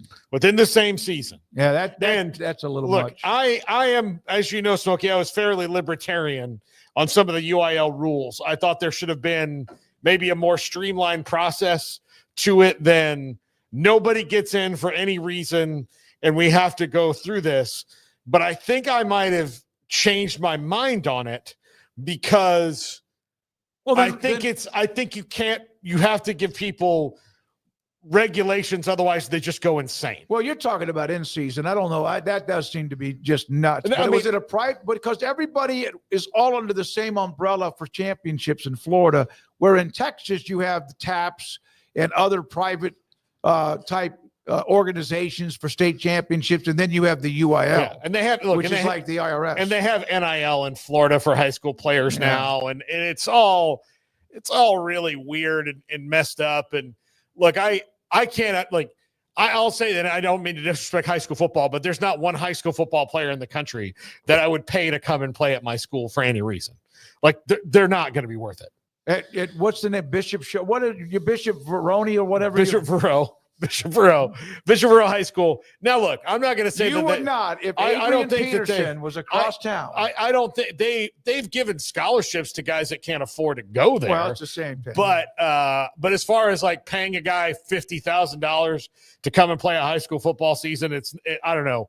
I don't think the juice is worth the squeeze on that for me. I also don't think you're the type of person that would do that. So you're not a good example because there's a bunch of people that would, obviously, because they're doing it. So you might not care. I wouldn't do that, but there's 100 people that would, and they're the ones currently doing it. So the story, guys, if you drill down further, is a little bit juicier than that. The star quarterback of the school he's going to is Dia Bell, the Texas commit, where there's been rumors about him being hurt. So if he is in fact hurt, then they're going, okay, well, we don't have this star quarterback. Let's just go pluck the guy off a roster early on in the season, which appears to be what they are actually doing.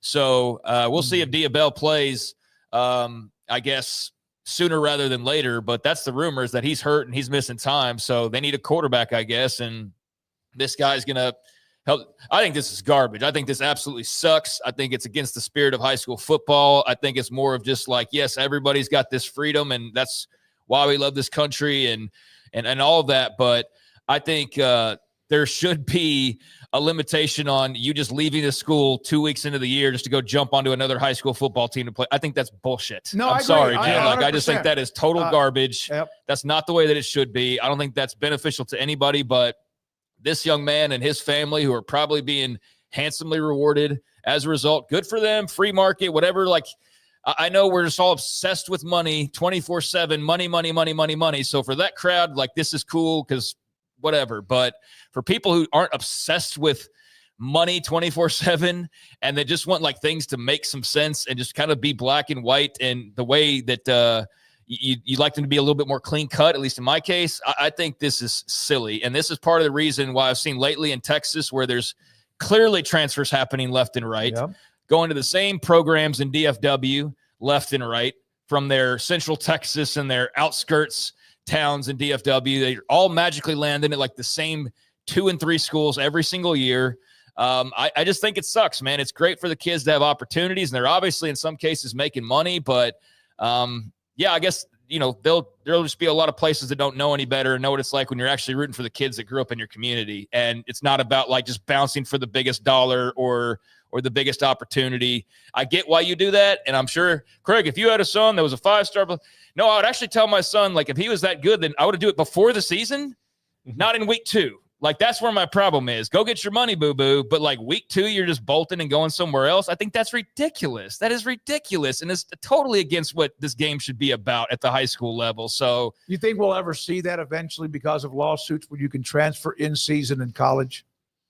No, because I think that would be the death of the game, honestly. No, I would stop watching. I would not be a fan anymore. Absolutely. Just a thought, because we never thought all this other stuff would be. I think that if it was down to that or collective bargaining, schools would be like, you guys unionize right now, because they don't want to deal with that. I think people who said they quit watching college football because of like money, it's ridiculous, because it was overdue for the longest time that these guys got paid money. So I think that being like the final line in the sand for some people was always sort of ridiculous, because it should never have been an issue to begin with. So that's ridiculous. That would be the thing that made you quit, that these guys are getting paid what they earned and what they should have been getting to begin with.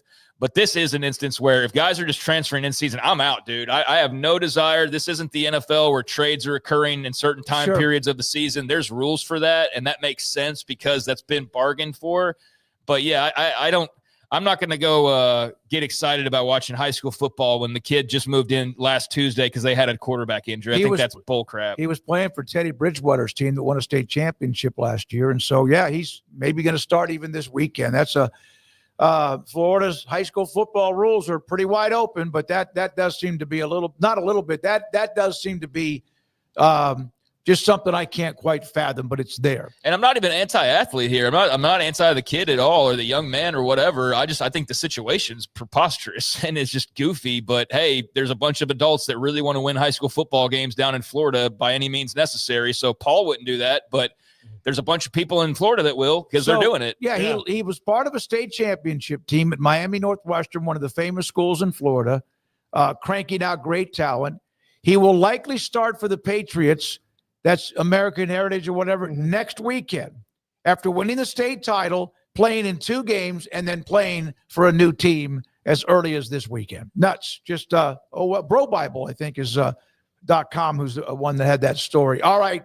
What do we have? We still have coming up the 5 o'clock hour with a couple of different segments, plus Paul's going to tell us what he's going to eat at Olive Garden. Well, it is the tour of Italy that was voted on by were here. Our viewers. Do you know who was the biggest culprit of making sure this was not like lingering another month or now? Andrew. Oh, absolutely. It's like a coral snake. Andrew did it. Andrew also, here's how smart Andrew is. Andrew knew that if he just picked 4 individual items, that I might have been able to game the system a little bit. I've heard you say that twice today. Yes. Or they could have done it if I had let it slip what I don't like the most. But by putting the tour of Italy on there, where there's 3 separate items, one of which is the worst thing I think that they'd make, he ensured that no one could. Because people would be like, well, the most food is the tour of Italy, so let's make him do that. And so when I first met Andrew, I thought, this is a sweet kid. He's a nice guy. He's got a lot of integrity. You also said that initially about Emory, and we found out he was a snake. I don't think that that's necessarily untrue, but he does have this secret alter ego with jiu-jitsu and now the tour of Italy, where he's thinking one step ahead, and he's thinking maybe a little bit more like I do, and I think I've been a bad influence. No, he's an evil. There's evil in him, and I don't think know how I've been a little bad of influence. Not sure how John and Christy could have ever had something that is like it is compared to who they are. Do you know who's loving this? John and Christy. Yeah, no, I know. They're setting. There'll be a big marketing plan and social media. All right. So where do we go from here? We'll come back and discuss some headlines, look at the Big 12 games this weekend, go over all 16 teams. Some we might get into deeper than others. That's next. We appreciate your time. And this is 365 Sports. IdealMRI.com. I know that Kim was joking. He's been through a lot of back problems. He's back in Lubbock again. He's not going to miss his beloved Red Raiders as they play Oregon State. But he's had a lot of back issues. And there was one day when I happened to just check in on him. He's also a sponsor of this show, where he was on his way to get an MRI. And he said, I really honestly believe, I wish I could just go to the one that you talk about, Ideal MRI, for $497 or less, when the average MRI is well above $1,000. But he can't, because he was in, I think, the Phoenix area. But it's worth it. Yeah, you're not going to fly from somewhere to come in here, but maybe you do. You could drive in from Houston or Austin or San Antonio, East Texas, or the Panhandle, maybe, Paxton, or even DFW. It's worth it. $497 or less for an MRI. They also are now offering, it's not the $497 price, a full body scan that they have not had until in the last maybe month or so. Dr. Rob Maxey and his partners and staff, what a great business. They can get evidence of why you hurt the way you do, wherever it might be, and only $497 or less, and also state-of-the-art imaging machine. IdealMRI.com, inside the Central Texas Marketplace off I-35 in Waco. Automatic Chef is your local vending, office coffee, and micro market provider, delivering outstanding service to break rooms all over Central Texas for over 50 years. Automatic Chef brings the best products to your location at the best prices. With hundreds of choices in fresh food, coffee, snacks, and drinks, let Automatic Chef tailor a break room solution to your needs. Make break time great again with Automatic Chef. Automatic Chef Canteen, 6900 Imperial Drive in Waco, or online at automaticchef.com.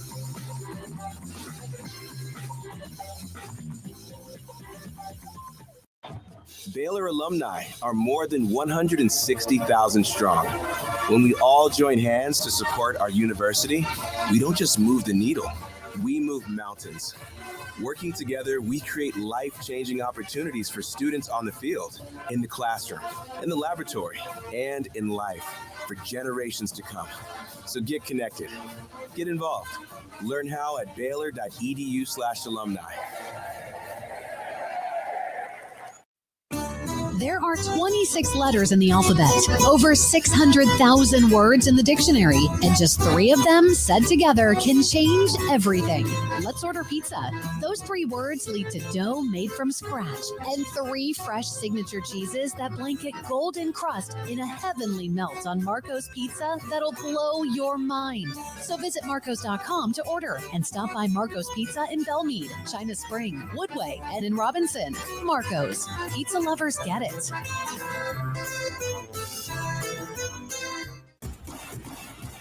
Penny Clinic Men's Healthcare in Woodway is now proud to offer you men an exceptional weight management body sculpting product called semaglutide, also known as Ozempic or Wegovy. Semaglutide is an FDA-approved weight management medication.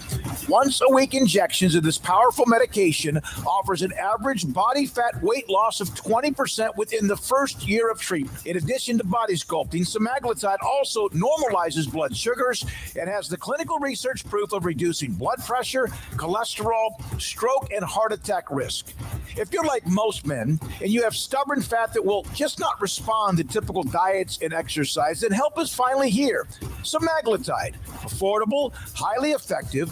Google search Penny Clinic Waco and reach out to the Penny Clinic team today for a free consultation with Dr. Petty to see if semaglutide is right for you.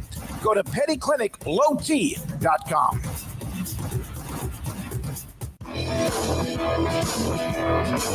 This is 365 Sports. Enjoying the show? Hit the like button and subscribe. So there are bangers this weekend, and one of them is USF playing down in Miami. And this is more not even about the teams, the CW banger for them. I love this because, normally it's ABC, ESPN, or Fox or somebody.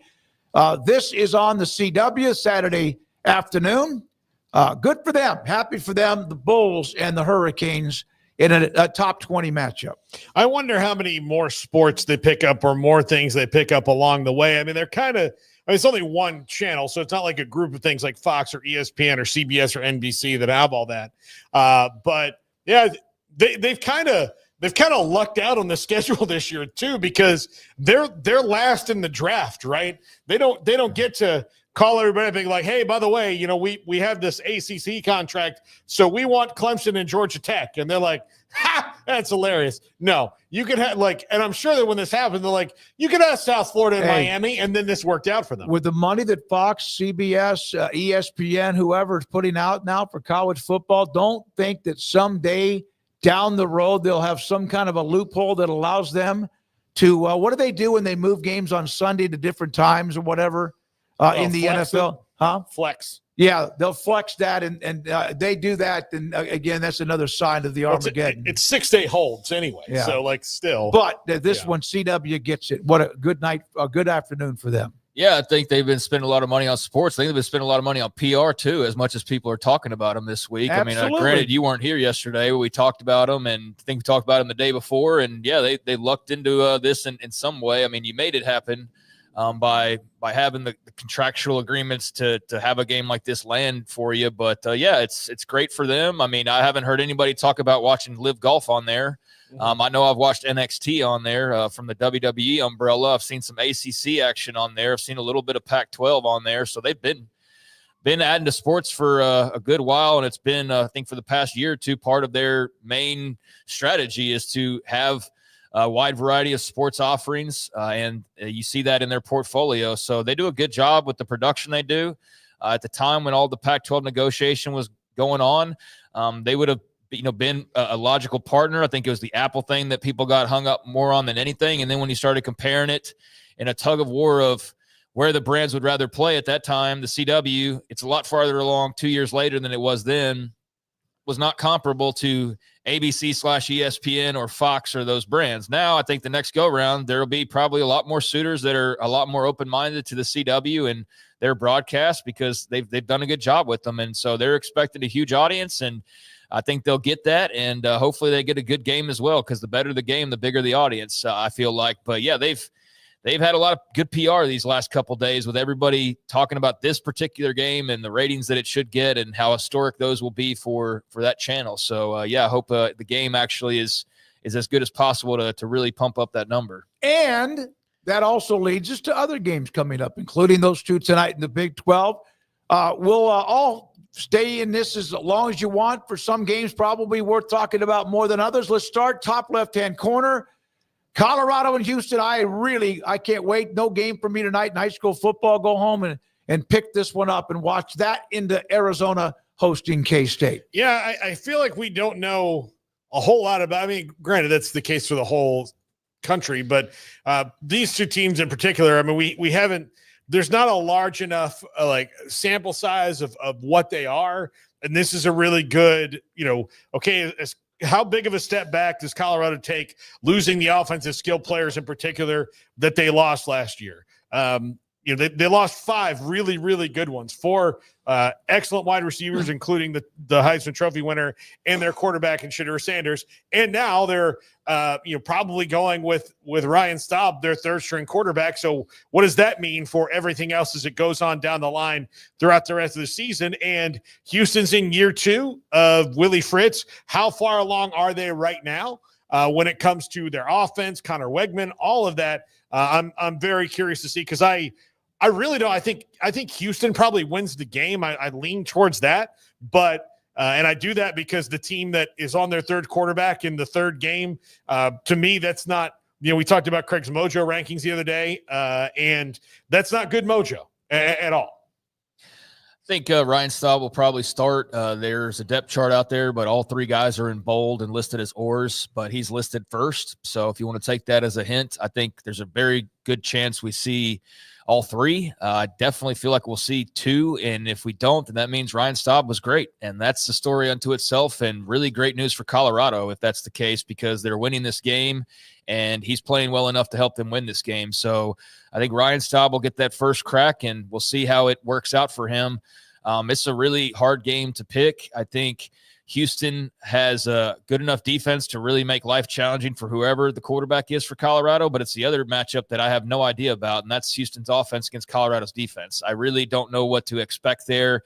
Colorado letting people run on them, I think bodes well for Dean Connors and Connor Wegman, but can Connor Wegman open up the offense a little bit further than that? I think he's going to need to. I don't think they're just going to be able to just run on Colorado and win the game that way, but I could very easily see that maybe that does become the case, because it's more of a defensive struggle, low scoring type of game. But yeah, hopefully there's a great crowd there.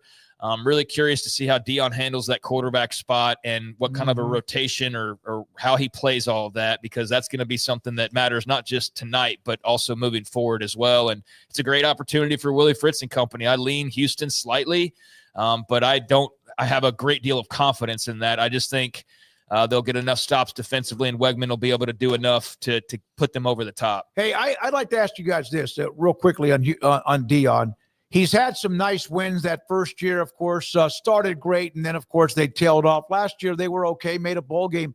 If he was to win this game, this is not like beating a top 10, 20, top 5 team, but this, to me, would be a great coaching win if they can go into Houston and win this game, because this is kind of a pick'em game. I know the favorite, whatever, but I think this would be a huge, not a huge, I think this would be a really huge win for the program for this particular year. I'll disagree on it being a huge win. I don't think it would be that big of a win. I think it would be a compliment to Dion and staff if they're able to make sense out of this quarterback competition and the flux of it all. Yeah, go on the road and get a win against a tough defense. I mean, I think that would be a great sign.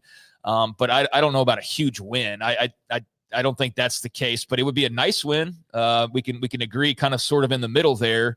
I think more of a huge win is like, yeah, huge is the wrong word. Like ESPN's leading off the show with it. Yeah, no. I mean, this will be like the back end of the hour of their conversation. I agree. Yeah. It wouldn't be like if they go into Utah and win. But it would be a great confidence builder. Yeah. And I think it'll also depend on what the details are. I mean, how did they win? Who helped them win? Things like that. But a win is a win, and a win's much better than a loss. And for Colorado to go beat Houston on the road in a coin flip type of a game would be a good win for Colorado at this point in the season. And it would be a really good win for Willie Fritz and company to have this spotlight on them and to move to 3-0. I think would be a big step towards your thoughts that, hey, we can get bowl eligible this year, and that's a big deal. All right, Arizona off to a nice start.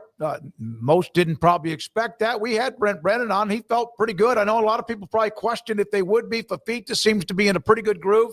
K-State kind of lost right now. And I mean, they are trying to figure it out in Manhattan. Chris Kleiman, dude, we like him a lot, along with Brennan, in this one tonight in Tucson. Yeah, Kansas State needs to, just win the game. And hopefully Dylan Edwards can show out. But Arizona, we talked about it during the Mojo segment the other day. Again, they've done exactly what they were supposed to do through the first two games, and that's something they didn't do last year. So they're a little scarier, and that's going to happen in this conference every single year. They've got something to prove without Tetero McMillan, and if they can, they're not probably going to score 67 points like they have against some of the other earlier opponents, but they could very well score 31 on this K-State team, and then can K-State match that? Like, they've lost two really close games. All three games are 3-point games for K-State this year. Can they win this one if it stays close? I'm sorry, Paul. Can they win this one if it stays close, or are they just not a team that can finish? Yeah, did they lose did they lose a little bit of that feeling that if it's close, they're going to win? Not that dramatic, but that would be a nice win for them if they go in Tucson and pick up a W. They need to 1-3. You're not getting done what you felt like you were going to get done this season. So there'll still be things out there that you could cling on to, like, hey, maybe they go on a run and get into the Big 12 title game. But I mean, at that point, 1-3, as bad as it's been, I think you go lose to Arizona, and I mean, just the heat rises so much for you. So I think it's really important for K-State to get on track here, and I have a feeling they will. I don't know why. It's just one of the hunches that I've had throughout the week. This game, I just lean K-State. I just think there's no way it can get worse. And I know that it very well can, but I just have faith that they're going to get it together. And part of it is that, they've very well played like a team that should be 0-3 right now, but you could also say they could be 3-0. So they're right there in that weird spot where they've been good enough to win, but bad enough where they've lost 2 of these 3 games. And so I think if we're going to see K-State get it together, it has to be like tonight. And that's what I'm entrusting in them doing. And if they lose this game, then I'm not going to give them the benefit of the doubt moving forward. But this does feel like it's not like must win in the sense of your season's over, but it kind of is must win in the sense that your season's sort of over. I'm going K-State here, but I do like what I've seen from Arizona. And if Arizona wins this game, then I think a lot more people need to start taking notice, even if it's not your traditional K-State power. A 3-0 start after the way last year went, especially if Fafita plays well, would be a great sign for the Wildcats. It's not like there's anybody left, even though there's Tech and TCU and Utah and Baylor that Kansas State can't beat. But, this thing could go south. But what's quickly. The morale at 1-3? No, absolutely, we got people questioning if Dylan Edwards is faking an injury or milking it. Well, he's not, because he's playing tonight. You've got this Avery Johnson scenario, which we talked to John Kurtz about, and it was just weird talking about how this guy is partly coaching, not putting them in the position to most utilize him as much as you can, but also that it's partly Avery as well. So I don't know. I go back to like 2 media days ago when he showed up with his whole posse. And I remember just thinking, like, this is the new college football era, but it felt kind of weird, especially for a guy who was like off that first season of being really good. And I just thought, like, well, that's just the way it is now. Guys like him, these stars, they just have their agents trailing them at media days and their girlfriend and everything else. And he looked like a guy who was at NFL draft day or something like that. And then 2 years later, it's been okay, but it's not been that dude's got a posse trailing him after his freshman year at media days good. So I think it's a little bit of both for K-State, and that's also kind of what is the headache for you. So we'll see tonight if they unleash him a little bit more or if he unleashes himself as much as anything else a little bit more. Baylor hosting Samford, 11 o'clock tomorrow. Samford, of course, off to a bad start. Chris Hatcher, who will have on at 5, admitted it's been a rough start, trying to go back to fundamentals. Baylor with a dramatic, and imagine where they would be. I bet they'd have 25,000 there tonight. I don't know what they're going to have tomorrow, If they lost to SMU, 0-2 and hosting Samford, you wonder what would that look like inside McLean Stadium. But there's a nice win, an incredible win because they hadn't won a ranked game in 4 years. And they should roll here, and then they got to get ready for Big 12 play. Yeah, I mean, there's not much to say about this one other than use this game to figure out what you've not been good at and maybe improve on it through those first 2 weeks. Get better stopping the run. Get better running the ball. They haven't quite looked like that team that ran the ball so effectively last year. Now, granted, they had a 1-2 punch that was a little bit more effective, but that doesn't mean that they can't get that back and get that. So that's what this game is for. This game is for you to go out there and get all the things right before you dive into conference play. Baylor should have the bench emptied by like the third quarter at worst. It's a game to correct some of the things that have maybe not been super sharp, like sort of what Paul was saying there, opportunity to get guys a lot of reps. And this is your tune-up game for the rest of the way. This is the easiest game left on your schedule. It should not be in any question whatsoever. And everybody should have a good time who's a Baylor fan at McLean Stadium after a pretty stressful first couple of weeks. As fun as last week was, it was almost disastrous. So this is your breathe easy game, and you just hope that people stay healthy. But yeah, Baylor should absolutely roll, and this should be the easiest call of the entire weekend. There are times when Oregon State will rise up and slap you and remind you that they play football. It's kind of unfortunate because of what's happened to the Pac-12. Texas Tech off to a blistering start with the teams they've played. They've done pretty much what you should. But this is up a notch or two against who they're playing. But the games in Lubbock, Texas Tech with so much firepower, I'd like to see them do? Win a game.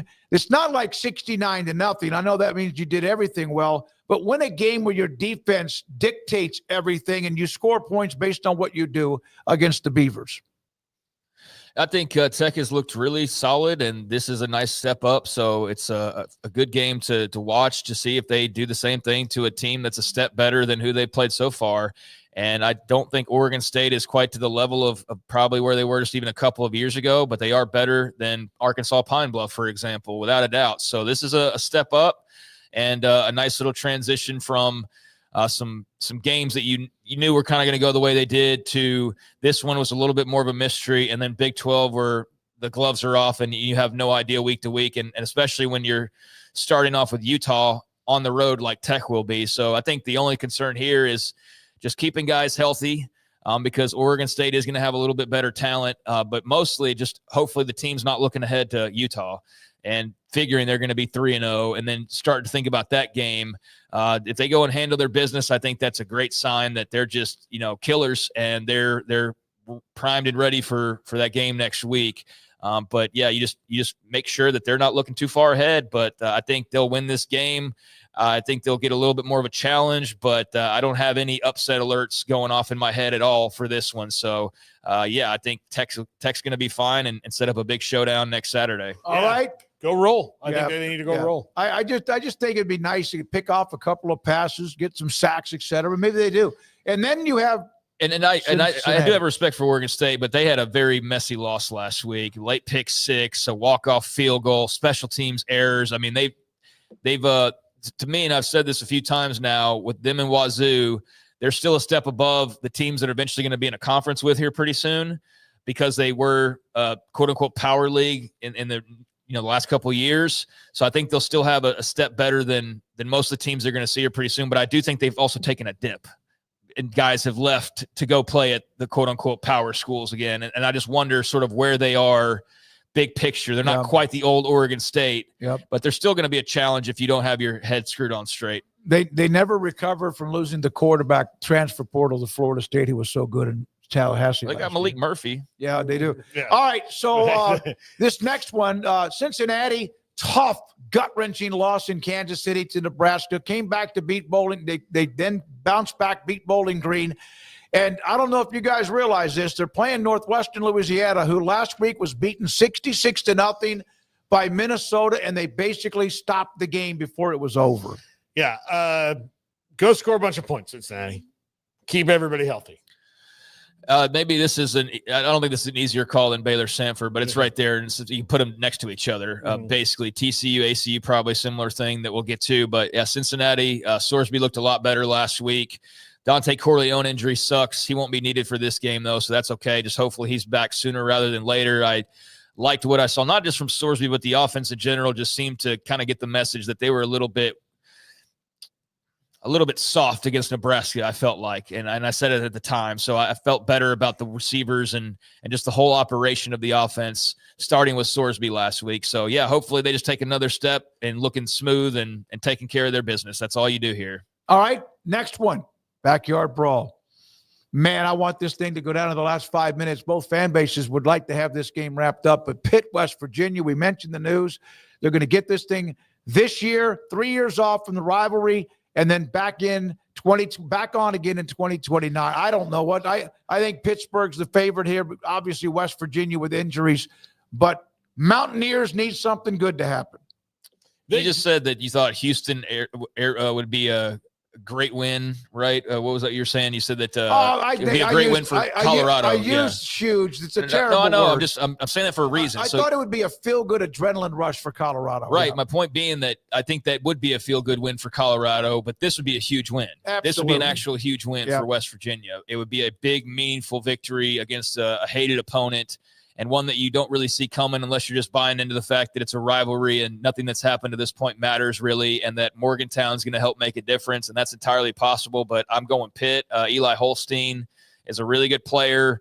I just think they're a better team based on what we've seen at this point, but I also am not sitting there taking too much into account the juju that could happen of Morgantown mystique and just the powers of rivalries and how all that works. So that can always come into play, and if it does, that's going to be something that West Virginia, I think, would need to pull off an upset, because on a talent basis, it's not there right now, especially in light of their recent injuries. Like, it's just hard to see where are the points coming from in this game. And defensively, like, I don't think you're just going to shut out Pitt and Holstein. So the magic of rivalries is what we're going to be talking about if West Virginia wins this game, in my opinion. Yeah, I totally agree with you, Craig, 100%. I think that, Eli Holstein's just better and more established than Nico Marchiol. Too many big injuries on the playmaker side for West Virginia. Now, look, there's nobody's going to take this game more seriously than Rich Rod. And so you're going to have the magical rivalry. So it's probably going to be exciting, but I think that the Pitt's just a deeper and better team right now. I agree, Craig, how you started it. West Virginia beating Pittsburgh would be a much bigger lift than if Colorado was to go into Houston. That was more for Dion as a coach on the road, but this would be monstrous for the entire fan base. They are not so sure right now. They love Rich Rod, but they're not so sure. Yeah, I mean, it is what it is. I think people kind of got reality checked last week. If you were like super optimistic, they're like, we're back. I don't think anybody was quite all the way there yet because of just the roster and everything. But this would be a feel-good win and a huge win for West Virginia after last week and just in general. So a big marquee win for Rich Rod there early on. And the thing, I want to go back to Dion just one final time. Not what you said, but we're going to have to be careful about giving him too much coaching credit, because there's been a lot of coaching questions about like some of the decisions that he's made, right? So yeah, from a coaching standpoint, he could use some good news and a coaching tactic type of win versus Houston, to your point, because I do think there's been some things, clock management, for example, that have been bugaboos for Colorado fans. So yeah, he could use a real coaching type of win that would make that feel extra good. Iowa State off one of the better resumes to start the year, that win against Kansas State in Dublin. beat Iowa in a knockdown, drag-out, old-fashioned slugfest, and now they get Arkansas State, which should give them a chance to get a lot of guys playing time. And they, of course, are I think that based on resume, they've had the best start inside of the Big 12. And, of course, it still remains to be seen. But they get Arkansas State a chance to they probably get to do whatever they want. Yeah, I think that they'll handle their business. I don't know to expect like a blowout. It's on the road, so it's kind of weird as well. And that place can be a little bit, that can be sometimes a little frightening to play there. Yeah, I think just being on the road is kind of interesting. And is there a big emotional kind of vacuum after you had all that heart and soul poured into the Iowa game the previous week? So, yeah, I think this should be an Iowa State win. I just don't know how impressive it's going to be ultimately, if that makes sense. Yeah, well, they're not someone that you ever think like wins 56-7. No, I wonder if we're going to be talking about at some point in the second quarter, like, damn, this game's only 10-3. Like, and is Iowa State going to pull away? I wonder about that. But what's the spread on that game? I hadn't even looked. It should be probably 14 or so. But by the way, Arkansas did beat Arkansas State 56-14. Dog mess out of them. Yeah, I don't see a spread on that game, even though I'm trying to find one. Okay, yeah, it's like 3 touchdowns. So, yeah, if they cruise comfortably, that's great news because there's no Irish hangover to be seen so far, really. Mm-hmm. And like last week wasn't it because that's just a typical Cyhawk game. So, we're at the point now where if they don't get the Irish hangover this week, I don't think they're going to have one because we're like a month into the season. No, Craig, the curse doesn't work that way. The winner the winner's fine. No, it's the loser. The loser gets the hangover. There's a thought of the travel part of it that you eventually you're going to have not necessarily a loss, but you're going to have a game where you don't play well because it all of a sudden just kind of comes all together as far as the travel and the just the different start to the season. Like you're going to have a game where maybe your energy's not quite there kind of a thing. Right. So, but so far that has not been the case. And if it's not the case this week, then they've been a month out from that game. Matt Campbell's team, they're going to have a game where like it seems like a twilight zone. It just happens to everybody, but they're pretty steady Eddie. TCU, Abilene Christian. Remember when Tech played ACU last year and they had, my God, was it Maverick McIver? Yep. TCU, so impressive. It's been a while. It's like almost they haven't played, but they damn sure did because they drilled North Carolina. Look good doing it, and they get to play the Wildcats of ACU. Yeah, I think this should be a TCU victory, although ACU, like you said, did get Tech fits recently. But it was last year. Recently, yeah. Last year. Oh, yeah, okay. I'm thinking, did I miss a game? Okay. No, recently, but I think I'm really intrigued by just seeing how TCU looks a couple weeks removed. Like they looked really good against North Carolina. We also don't really know how good North Carolina is, but as a power win, you liked what you saw from the stars of the Frogs, and you were encouraged by the defense. That was a big bugaboo for you last year. But yeah, I mean, this should, in theory, be TCU naming its score. But I'm glad to get eyes on them again because it's been just that one North Carolina game, and everybody else has played a couple games already. So we've seen very little of TCU in the big picture, but what we saw was great. And so we'll see if they just get right back to it. And they are definitely one of those teams in that top tier that you feel like is in contention for the title at the end of the year. Yeah, I just want to see more of them. I just want to see more of them. They were fun to watch. They got some speed, a lot of things, but they have a bunch of guys who can run. Okay, 2 more games, and then we hear from Chris Hatcher from Sanford, and then also Josh Neighbors. Utah and Wyoming. Now, there's been years when Wyoming could be dicey for a lot of teams. Again, another team recently that got Tech and ruined their start of a season. Cowboys are not the same. They don't have Josh Allen. They don't have Craig Bohl as a head coach. And Utah looks like all the parts that we thought they would look like at this time a year ago. Yeah, well, you just said it. They were really interesting when Craig Bohl was the head coach. Not so much the last 2 years when he's not been the head coach. They won 5 games total, including the 2 they won this year. But they are off to a 2-0 start after 3-9 a year ago. But yeah, this is Jay Sauvel, not Craig Bohl as it was for a good decade or so when they were knocking teams off left and right in big non-con games, including Tech and was there another Big 12 team they knocked off as well? I don't know. Anyways, they were a dangerous look on your schedule. I don't feel as much that way now about them, but they are 2-0, so you can't just not be on alert at all. And I say the same thing for Utah that I said for Texas Tech. Utah has been just guns blazing, beating the dog mess out of the two teams they've played so far. Same thing for Tech. They're colliding in about a week. Utah, just don't look ahead in this game and take care of your business and let that be as big of a game as the Big 12's had in quite some time next week to pump up between Tech and Utah. I expect both them to win. I expect both them to win with ease, but, it's a matter of them going and doing it. So, yeah, so long as they aren't distracted about what's ahead, then I think this should be a Utah victory that's, once again, pretty dominant. Yeah, I agree. I'm, again, just fun to watch what Utah's doing. Can't wait for that Utah Tech game. I think that all of that's going to be awesome. Just don't go and and mess around. Yeah, and play with your food. They do look really good. Dan Pierce, as advertised. Not everybody that watches us thought he would be electric, but so far, and again, it's early, but they have looked good. And then there are the Forks, Arizona State. By the way, they have on the field at the stadium, Sun Devil Stadium. They have the 9/11. In kind of a light look of 9/11 on the lower portion of on the television screen against Texas State. We haven't probably talked about this enough, and if we come back Monday, we're like, oh my God, because G.J. Kenny and Texas State are fearless.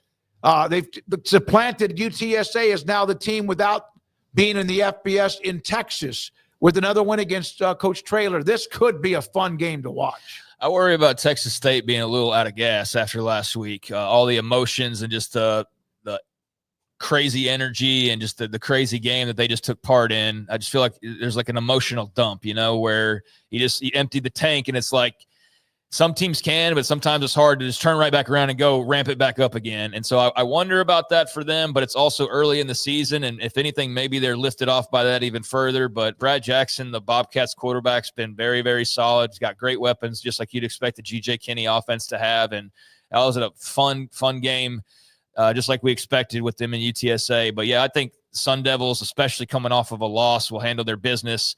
I don't think they're strangers to what Texas State's capable of after last year either, and how down to the wire that was. And at the time, we didn't have any idea what Arizona State was about to turn into. I think now they're in a much different spot. And I think especially coming off that loss in Starkville, being back at home and what Texas State was just doing, I just feel like, Arizona State's going to win this game.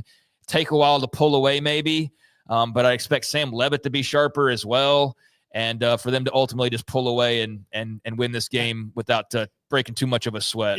Yeah. The key is not letting, probably some big plays they're going to have from Texas State, get you in a mood that you can't get out of. Don't let them get off to a good start now. Arizona State can score, but I mean, look, Texas State's probably going to rattle off a couple of big shots here and do some things and keep some drives alive because their offense is good. Brad Jackson's really athletic. Like they're going to be fun to watch, but Arizona State should be deeper and better and get this done. And they're, even though they lost last week, I still think a step ahead of where they were at this same time last year when they played this game and it was closer. So like Craig, I think they should take care of business, but I wouldn't, if I'm an Arizona State fan, I'm not expecting them to go out unscathed because G.J. Kenny is going to have a couple things drawn up that are probably going to catch you, napping a little bit because that's what they do. Yeah.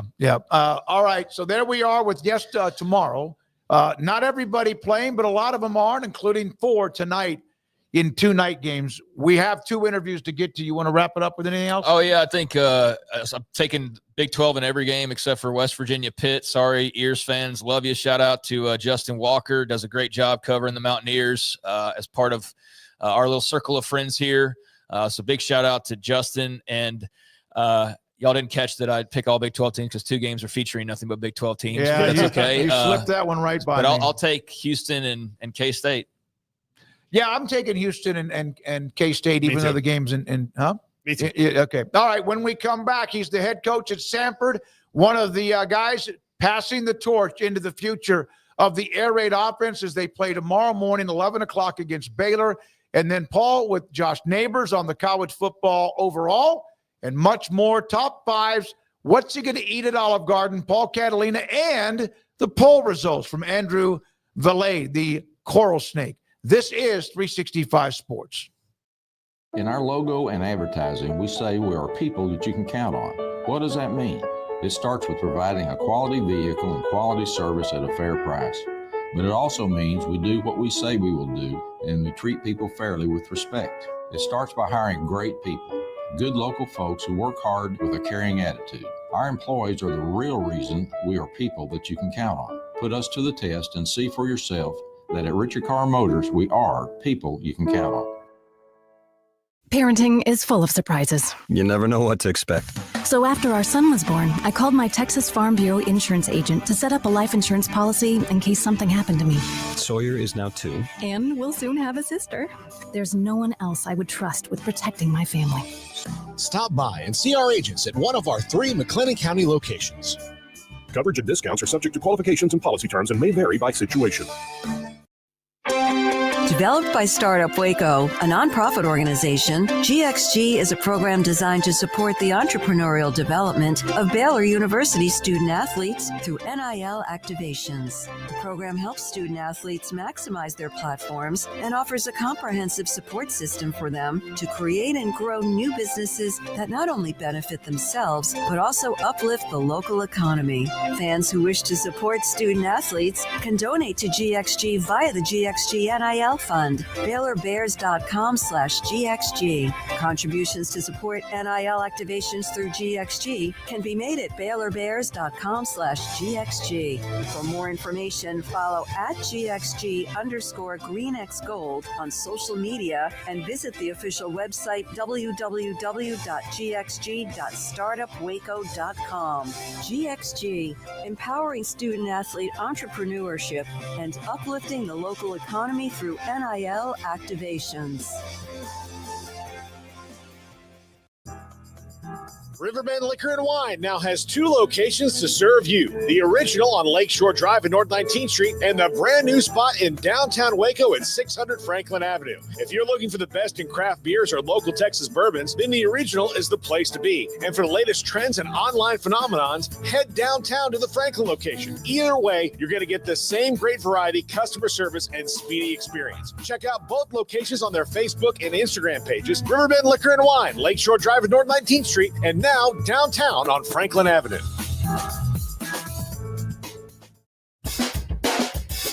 This is 365 Sports. Check out the 365 Sports family of channels on YouTube.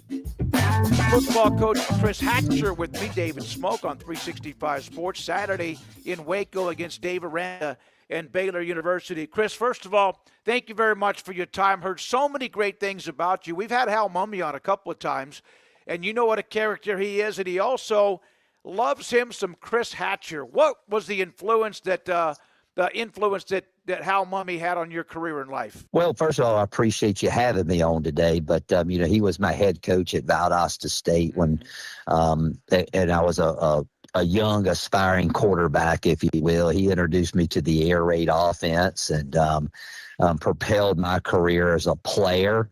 Also hired me at the University of Kentucky. So a lot of the way I think about running a football team, playing the offensive side of the ball was a direct reflection of our time together there at Valdosta State and the University of Kentucky. So I owe the guy a lot, and we're still good friends to this day, and I appreciate everything that he's done for me. When you play Baylor, and you know Dave Aranda has had his fingerprints on this defense, they've struggled giving up a lot of yards. Obviously played a top 20 team, but won on the road against SMU.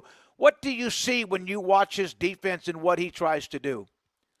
They're very physical, and up front, they're going to pose a lot of problems, and us being able to hold them out and having time to throw the ball. But multiple in a lot of areas, movement's a big key to their schematics. And it's going to be tough sledding for our football team. He's an excellent coach and has done a tremendous job. And that win over SMU last week had to be a great notch in their belt for their football team and their confidence. You have a quarterback, and you have had many that you've either coached at wherever you've been that have been incredibly successful. I know you are mainly focused on what you do on offense, but as the head coach, the whole full meal deal. What do you see in Sawyer Robertson? No, he's a good player, and one thing that they've done, Coach Bavidal's done is, he's put him in good positions. That they're different alignments, they're wide splits, they're tight sets, they're bunches of allowing him to get guys open. But I think the thing that often gets overlooked is how good their offensive line is. And I have great respect for Mason Miller. We were actually college teammates at Valdosta State. Yep. And it all starts there. When you can run the ball like they do, it really, really helps. As far as quarterback play goes, it opens up a lot of the downfield shots. When I mention you, because Hal Mummy said you're the one that currently runs the air raid, you're the guy that is has helped pass the torch. You mentioned Jake Spavital, obviously Sonny Dykes, among others. When you look at the family tree of the air raid, from Hal Mummy to Mike Leach, the great Mike Leach, to others, what do you think about it and how this offense changed the game really over the last 3 to 4 decades? Well, I think it's had tremendous influence all the way from the high school level to even to the NFL, and guys that enjoy playing in it. It puts the receivers are in play. It puts them in good positions to make plays. We all have our own tweaks to it, but I think that what gets left out in the cold a lot of times is that the key to any offense is being able to run the ball when you want to, and I think the teams that run the ball the best, that they have the most success in any offense, but especially the air raid, which is known for throwing the ball around the field. One of the things about it, Mike had those huge linemen, and he would split them out when he was at Tech and elsewhere, and Bryles had the big, huge linemen as well, but they, known for throwing the ball around. But it was the running game that would soften you up, and even sometimes was as effective as anything. What is the mix between being able to throw it all over the place and hurry up, whatever you want to say, but also have what is a pounding or physical running game? Yeah, that's the key. Football is won by running the ball when you want to, and when you need to, and stopping the run. And if you can run the ball well, you become two-dimensional on offense. If you can't, you become one-dimensional, and you flip it over for the defense. If you can't run the ball, man, they can get after your quarterback and they can play coverage. So it all starts there. No matter what you want to call your offense, the run and shoot, the air raid, pro style, you got to be able to run the ball effectively to be successful. When you see the offense, and it's always tweaked. I mean, no one ever rests on it. I know that you have your nuances in what you do. Is it just it never can stay the same? How do you at times? Is it you're watching film of somebody else, or you're like watching your game, where you wake up at 2:00 in the morning? Oh my God, we can do this. How much of that goes into what you do as an offensive mind? All of the above. The biggest thing you do when you're watching opponents or you're watching TV late on a Saturday night, watching a game, is there's a lot of good stuff out there. The key to it is finding out what fits within your system. We all run pretty much the same plays. It's just how you present it to the defense week in and week out. And I think that separates the really good OCs from the average ones. Coach, I remember back when Coach Browse was having the great run at Baylor, and one year he came out and he split his wide receivers about as far as you could possibly put them, unless they were out of bounds. Are those things that just, when you're an offensive guy, that you just smile when you see a tweak like that maybe nobody else had thought about? Yeah, and that's it's really good stuff. And I think at the end of the day, though, the goal of a good coach is to put his team in the best position to be successful that particular game. And one thing about Coach Browse, he did a phenomenal job of recruiting guys who could run really fast. Yeah, track guys. And when you're really fast, you can line up out there wide and get the one-on-one matchups. If you're not very fast, the wide splits do not do a lot for you. And so I thought what he did a good job is he played to the talent that he had and had tremendous success with it. Yeah, I said track guys. Actually, they were football players that also were great in track and field. You were a phenomenal quarterback. You won the Harlan Hill Trophy at Valdosta State. What you did there, and then NCAA Division II Hall of Fame. Tell me the truth. Do you ever go back and watch whatever film is left? I every now and then, I don't have any film from those days, but I still have all my notes as a quarterback that I took. And of course I go, I think when, if you're struggling, which we are offensively, the only way to fix that is that you got to go back to the basics. Yeah. So there's a lot of times I'll refer back to the original way the plays were put in, and see if that fits the current team that you have, because it still comes down to having really good fundamentals. And if you got good fundamentals, the rest of it takes care of itself. You have your games, your normal games, you have your conference, but you have Baylor this week. You have A&M later on. You've played Florida, Auburn, Georgia over the years, and we know that schools with a budget the way it is, especially with what's happening now, that you need those games to help offset the budget. What's the fine line, Chris, of what Sanford does to do that and yet make sure that you don't hurt your football team? Well, I don't know that there is a fine line on it. I think it comes down that if you want to have a FCS football team that just financially to make the budget, you have to play, quote, a money game a year. This year, unfortunately, we're playing two of them for us. But, to give our guys the tools and resources they need, and for us to be able to give scholarships and to operate, at a good pace at the FCS level, these games are huge for us. And I appreciate teams like Baylor and Texas A&M and Georgia, Florida, all of them continuing to play FCS schools. I know that, the majority of fans, they're clamoring to eliminate these games, but, only so many people can play Power 4 football.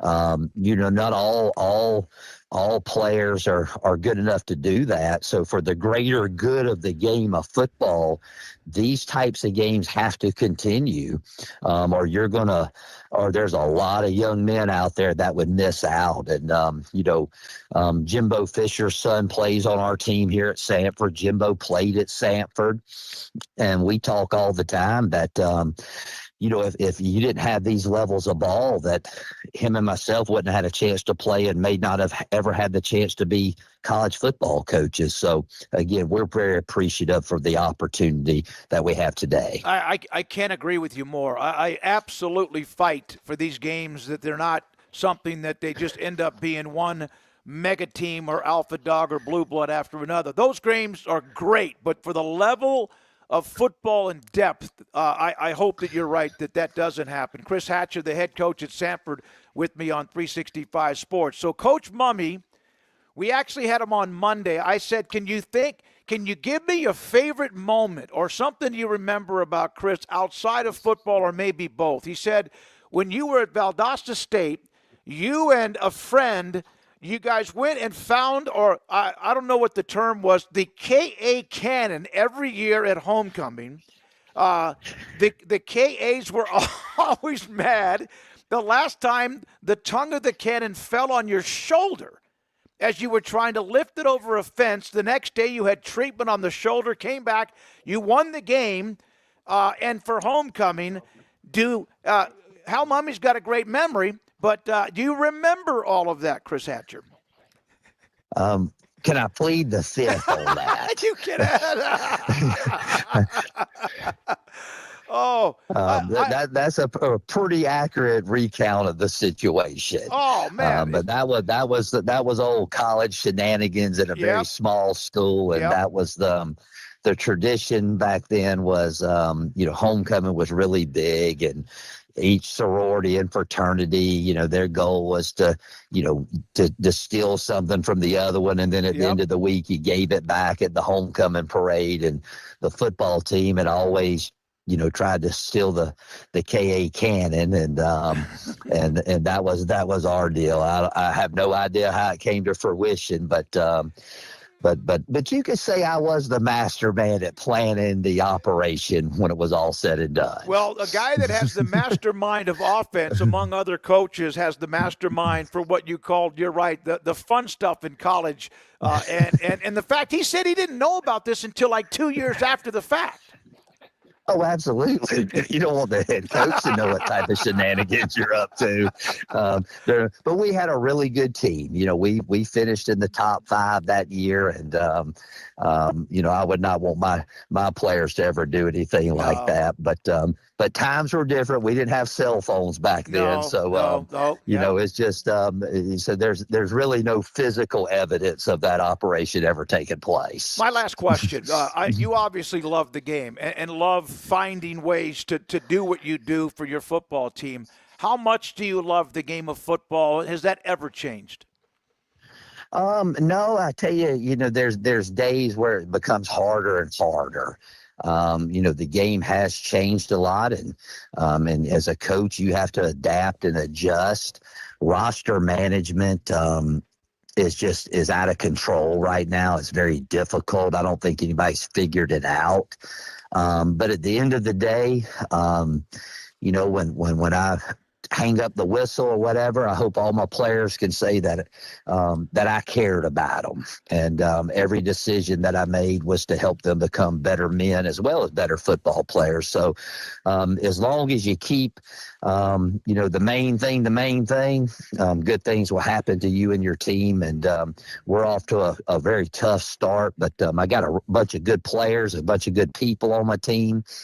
And I just hope that we continue to get better, and that this week, even though we're outmanned, that we go in and we play hard, and we play fundamentally sound, and then let the chips fall where they may. Heard so many great things about you, not from just Hal Mummy, but others. Mason Miller, obviously. Coach Spavital, I traded a note or two with him this week because they have you too. Chris, thank you very much. Good luck this week and also into the future. Thank you for having such a huge impact on not just the game, but the players, the young men who play the game, and thanks for your time. Well, I appreciate you, and I hope that you have a great rest of the show. You too. Chris Hatcher, Sanford Football on 365 Sports. Neighbors College Countdown podcast with us as he is most every Friday. Josh, thank you so much for joining us. I'm curious your thoughts on Kansas State and what has, at least in the early going of the season, derailed them. They're barely 1-2. And that one was over an FCS team that they had to win at the end of the game. They lost to Army. They have 3, all their games are close, but they're not winning them, which is the sign of a team that is in a funk and struggling. How do they get out of it? Do they get out of it tonight against Arizona? Maybe they're just not very good, which happens and is okay sometimes depending on the fan base. But I would say, the Arizona defense is typically a defense that is user friendly. If you are playing against them, right? It is workable. It's something you can go against and usually find your way out of. And so I'm going to go with, generally speaking, I don't know if this K-State team is very good, but to answer your question, yes, they can get out of it. Now, defensively, I don't know if they can, because, defensively, it's not, at least their game against Iowa State, it was not a total and complete nightmare, and also in the FCS game, they barely won, but it wasn't like, they got absolutely drilled defensively. So I just don't know if this group works in concert. Some teams are built to win close games, with a decent defense and an offense that finds its way. Like, I'd say Iowa State, right? Iowa State looks like a team that's got a pretty good defense and an offense that's going to find its way into the end zone when it matters most. Maybe Kansas State is just the reverse Iowa State, where it's like, yeah, it's just not all the way there to win the close game. They're going to lose the close game. So I think they can get back on track tonight against Arizona. I don't really know if they do, though. But you know what? I believe in Chris Kleiman, so let's just go with that. I believe in him too. I just wonder if maybe like they've kind of reached a critical mass. And this happens now, Josh. I think that you're going to see it more and more with teams that you think are going to be good, but for whatever reason, they're missing that X factor because they can't just, and look, this is Kansas State. It's a little bit different, but I do think you're going to see it more like the NFL where you can be an NFL fan. Your team can go 13-4, have a nice deep playoff run. And then the next year, they're just like, they're 9-8. And you're like, what happened to this team? Just because that's how free agency and roster movement goes. Yeah, especially depending on your division. You know what I mean? It's like the NFL is a great example where it's like, hey, you're in division like this year. To use an example, like the Commanders. Like the Commanders' schedule is supposed to be harder. Like last night was essentially a scheduled loss. Mm-hmm. It's like, hey, week 2 on the road, short week. You're going to go and play the Packers, who just traded for one of the most terrifying pass rushers in the league. And this morning, people are rightfully saying, hey, the Packers to be a Super Bowl contender, even though we haven't really seen them on the road. And then the Commanders, they lose Austin Eckler and Dietrich Wise. And it's like, I'm not saying what's wrong, but it's like, they're probably not going to win the division. The Eagles are going to probably win this division again because they're a war machine.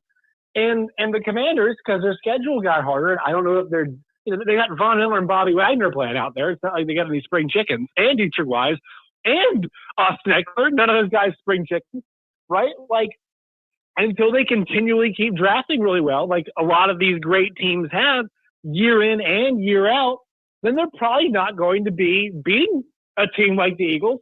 And so they have a couple of those war machine drafts. Mm-hmm. So, I mean, I think it's a pretty good point, Paul. And I think that critical mass where it's like, the mass can't be much bigger. It's tough for the teams like that. So I think you're totally spot on that analogy. And in a league as close as the Big 12, I mean, you're talking about, one assistant, 2 or 3 players that make you all of a sudden middle of the road or worse instead of the top of the pops, right? It's just that fast that it could happen to you in a league like the Big 12 because it's tough. I just think that maybe we as college football fans haven't put on the right lens to look at teams from year to year because we're kind of expecting teams to go in like minimum like, okay, well, this class is good, so they should have a 3-year burst of being pretty good.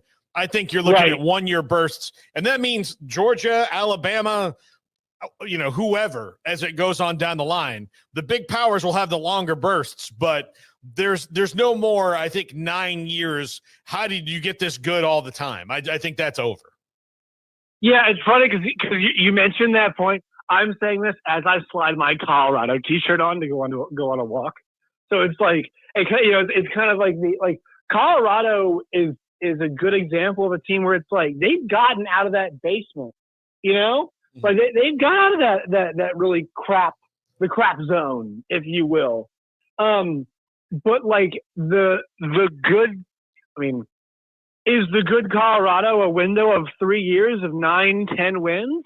I don't think that's going to happen for them. It is, and it's weird. Like, can you keep building the Kansas State of old, right? Where it is a 7-win proposition often, right? You hold at 7, you hold at 8, and you pop for 9-10. I think a lot of teams are asking the question of, can we build that way anymore? And Paul, I don't know the answer. Like, do you think it's possible to hold the fort at 8, 9, and pop at 10, or do you think it's going to be a much more a lot more variant? I think people are going to have to give coaches a little bit more grace than they have. I think I think they are because, and the thing is that we heard the discussion, in the off season about, okay, some years So you're going to go in the transfer portal in January and say you strike out on the 3 biggest guys. Then you could be like, I'll just use the example of like Tennessee, right? They're a good SEC team. They're not a great SEC team. So say again, they have a ton of money and they've got all this backing. So if you're Josh Heupel and the powers that be at Tennessee, and you lose some guys, you like your true freshman players that you had coming in, but you also know, like, look, it's going to take time for these particular guys to develop. We've got some okay guys in the portal, but this guy's not ready to play quarterback, and we try to get a quarterback, and we wound up just getting a guy who's a placeholder as opposed to somebody like they did this year with Joey Aguilar, who looks like he can win games for them, and then and so you got a placeholder at quarterback. Maybe you don't have good wide receivers, or your offensive line, defensive line, whatever it is, it's just kind of there. So you haven't spent all that money in the portal. Do you backfill it so that, all right, well, we'll just spend this money later before the calendar runs out and then do it for next year? Well, that means that Tennessee's probably going to be 7-5 that year, right? Because given the schedule that they're going to have with 9 conference games and all that, they're probably going to be an okay team. They might upset somebody, but at the end of the day, what's happening, right? They're going to be 7-5, and then people can freak out about Josh Heupel all you want, but you're like, look, it came down to us and Georgia and Alabama for 2 of the 3 best quarterbacks, and Georgia and Alabama got them. We didn't. So we like the guy for next year. He's going to be all right, but he was 190 pounds, and he wasn't ready to go out there yet. So we got this guy from Miami of Ohio who threw for a bunch of yards, and we didn't win all the games, but we made it through. We're in a bowl game. Like, we're going to build on that and move on. I think that's the approach now. What's funny is how much this is going to be like framing, because I think there is a chance that, hey, maybe I mean, I don't know how good Tennessee is this year. People seem to think they're not bad, but the fact of the matter is, whenever Tennessee has gone and played Georgia, it's really gone poorly for them. You know what I mean? That style, just whenever they try to punch them other way, like when Tennessee plays the ostensibly more physical teams, like the Georgias, the Ohio States, the Bama ones worked out for them a couple times now. But generally speaking, those games the physical games don't go better for them. And are we going to have a situation where it's like the team that Tennessee thinks is better, doesn't make the playoff, but Nico, the quarterback that we think is bad, is the one that makes the playoff for them? Does that make sense? Yeah. Nico is gone now, and I think Tennessee fans think the program is better for it, but will the results bear that out? And I'm not saying it means that they're wrong to get rid of Nico, but I just think it's interesting because it's funny. It used to be only 4 teams make it. Well, now I'm making the case to you, Paul. Hey, only 12 make it. So it's how do you get one of those 12 spots? And do you win the right combination of games, the right combination of roster? We are really NFLing this thing now. I mean, we really are NFLing this thing up, aren't we? Yeah. It's well, you know what? Just turns out that Team X and Y were in division being your conference, and it just kind of didn't work out. And we were last year, 4 Big Ten teams make it, and obviously 2 of them not playing the championship game, Indiana and then Ohio State, the national champion. But how does that work out in the SEC? I just think it's very interesting, kind of the roster calculus, and then the coach PR spinning of things will be interesting, because I think Tennessee eventually is going to hit one of those points where it's we're at a wall where we keep winning more than we had with Josh Heupel, but also we're not winning the way we want to with Josh Heupel, because they keep getting pounded against more physical teams, and I don't think that's going to change. Yeah. What's interesting to me, and this is the last thing for you, Josh, about the SEC is, they had 3 9-3 teams last year that would have been in consideration for the playoff, but all of them had multiple legitimate reasons to be left out. So Here's how smart they are.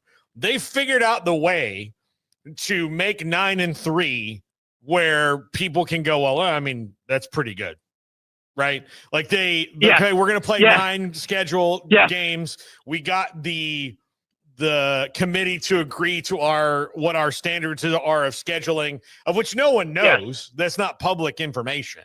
So we got them to agree to this, because theoretically it's probably the same across the board, but they know that at least in the short term, they've got the corner on that market for the playoffs.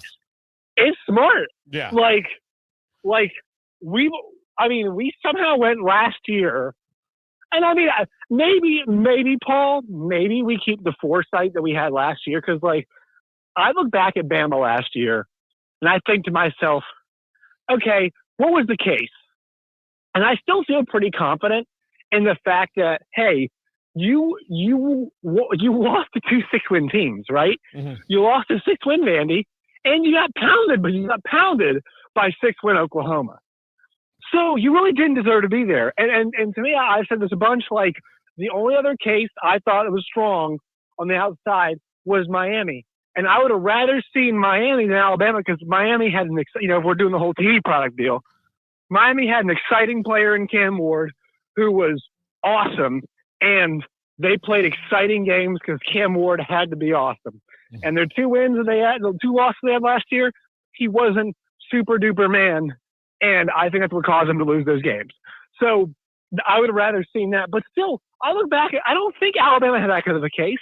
South Carolina was surging late, but I didn't think they had that good of a case. So I'm still of the mind that we got to evaluate each resume as it is, as we see it. But I think the groupthink is, yeah, we've got the sauce now, right? Don't worry, guys. We'll have this 12-game schedule that's going to be plenty competitive enough when they take a look at the end of the year. And it's going to even have a non-conference game that'll satisfy the appetite. And I also think that now the groupthink is like every SEC win's a good win. And I don't even think the Big Ten has that right now. And they're the reigning defending national champions with 2 separate teams in back-to-back years, and they might even get a third one. But, I mean, I do think the SEC is stronger, generally speaking, than the Big Ten. But I think we're at a point now where, like, every SEC win is considered really, really difficult. And I think, that's a pretty good job of PR. Like, I can't fault them. And I don't think every SEC win's special. But, man, does it feel like every SEC win is just so difficult. Yeah. Well, look, that was their thing. Lane Kiffin tried to make people forget that Kentucky even exists, like in the universe at all. Right. He'd be like, no, there's 49 states. Like, yeah. Well, what borders Ohio and Indiana and Tennessee? Like, that's just the Badlands. Like, there's nothing there. It's part of the SEC bubble. It's actually not that bad. Yeah, it's just SEC land. Right. Yeah, exactly. Absolutely. Yeah. Josh Neighbors, College Countdown Podcast. Josh, what do you have on the pod coming up? Well, right now we're trying to get the computer to work. We had a big screen crack, so we're trying to get we're trying to do is, number one, have a podcast. Number two, we're going to do, I'll put up the Saturday 7, which will be me picking the 7 biggest games this weekend. So if the computer doesn't work, at least phone version of Josh will have that, probably from my car today, as my broadcast partner, Jackson Braswell, navigates our way to Lake Hamilton versus Arkadelphia tonight for the Buzz High School football game of the week. So we'll have a Saturday 7 coming up, and also more reaction from the weekend that was in football. That is Josh Neighbors, College Countdown Podcast. Josh, we'll talk to you next week. See you guys. All right. Josh Neighbors, this is 365 Sports. I'm eating Olive Garden in a minute.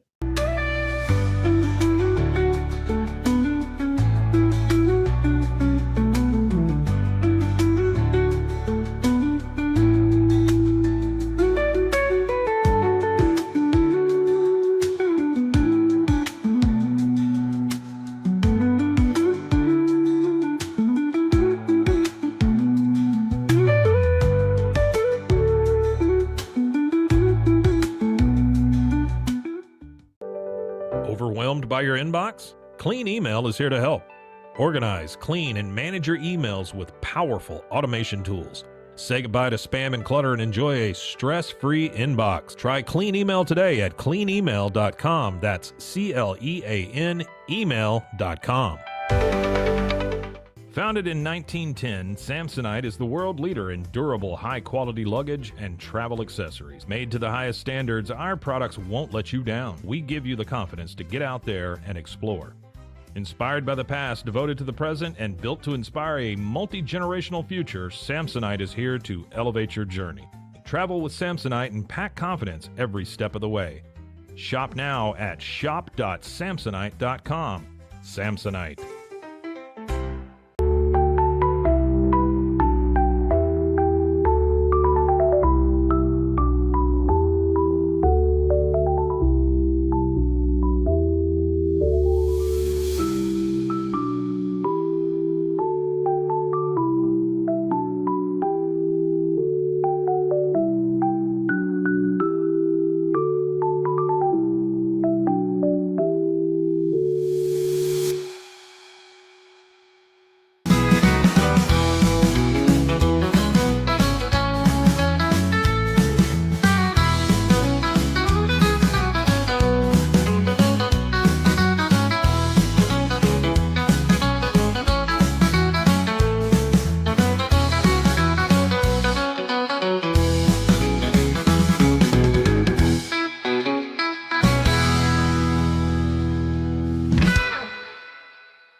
This is Paul Catalina's Top 5.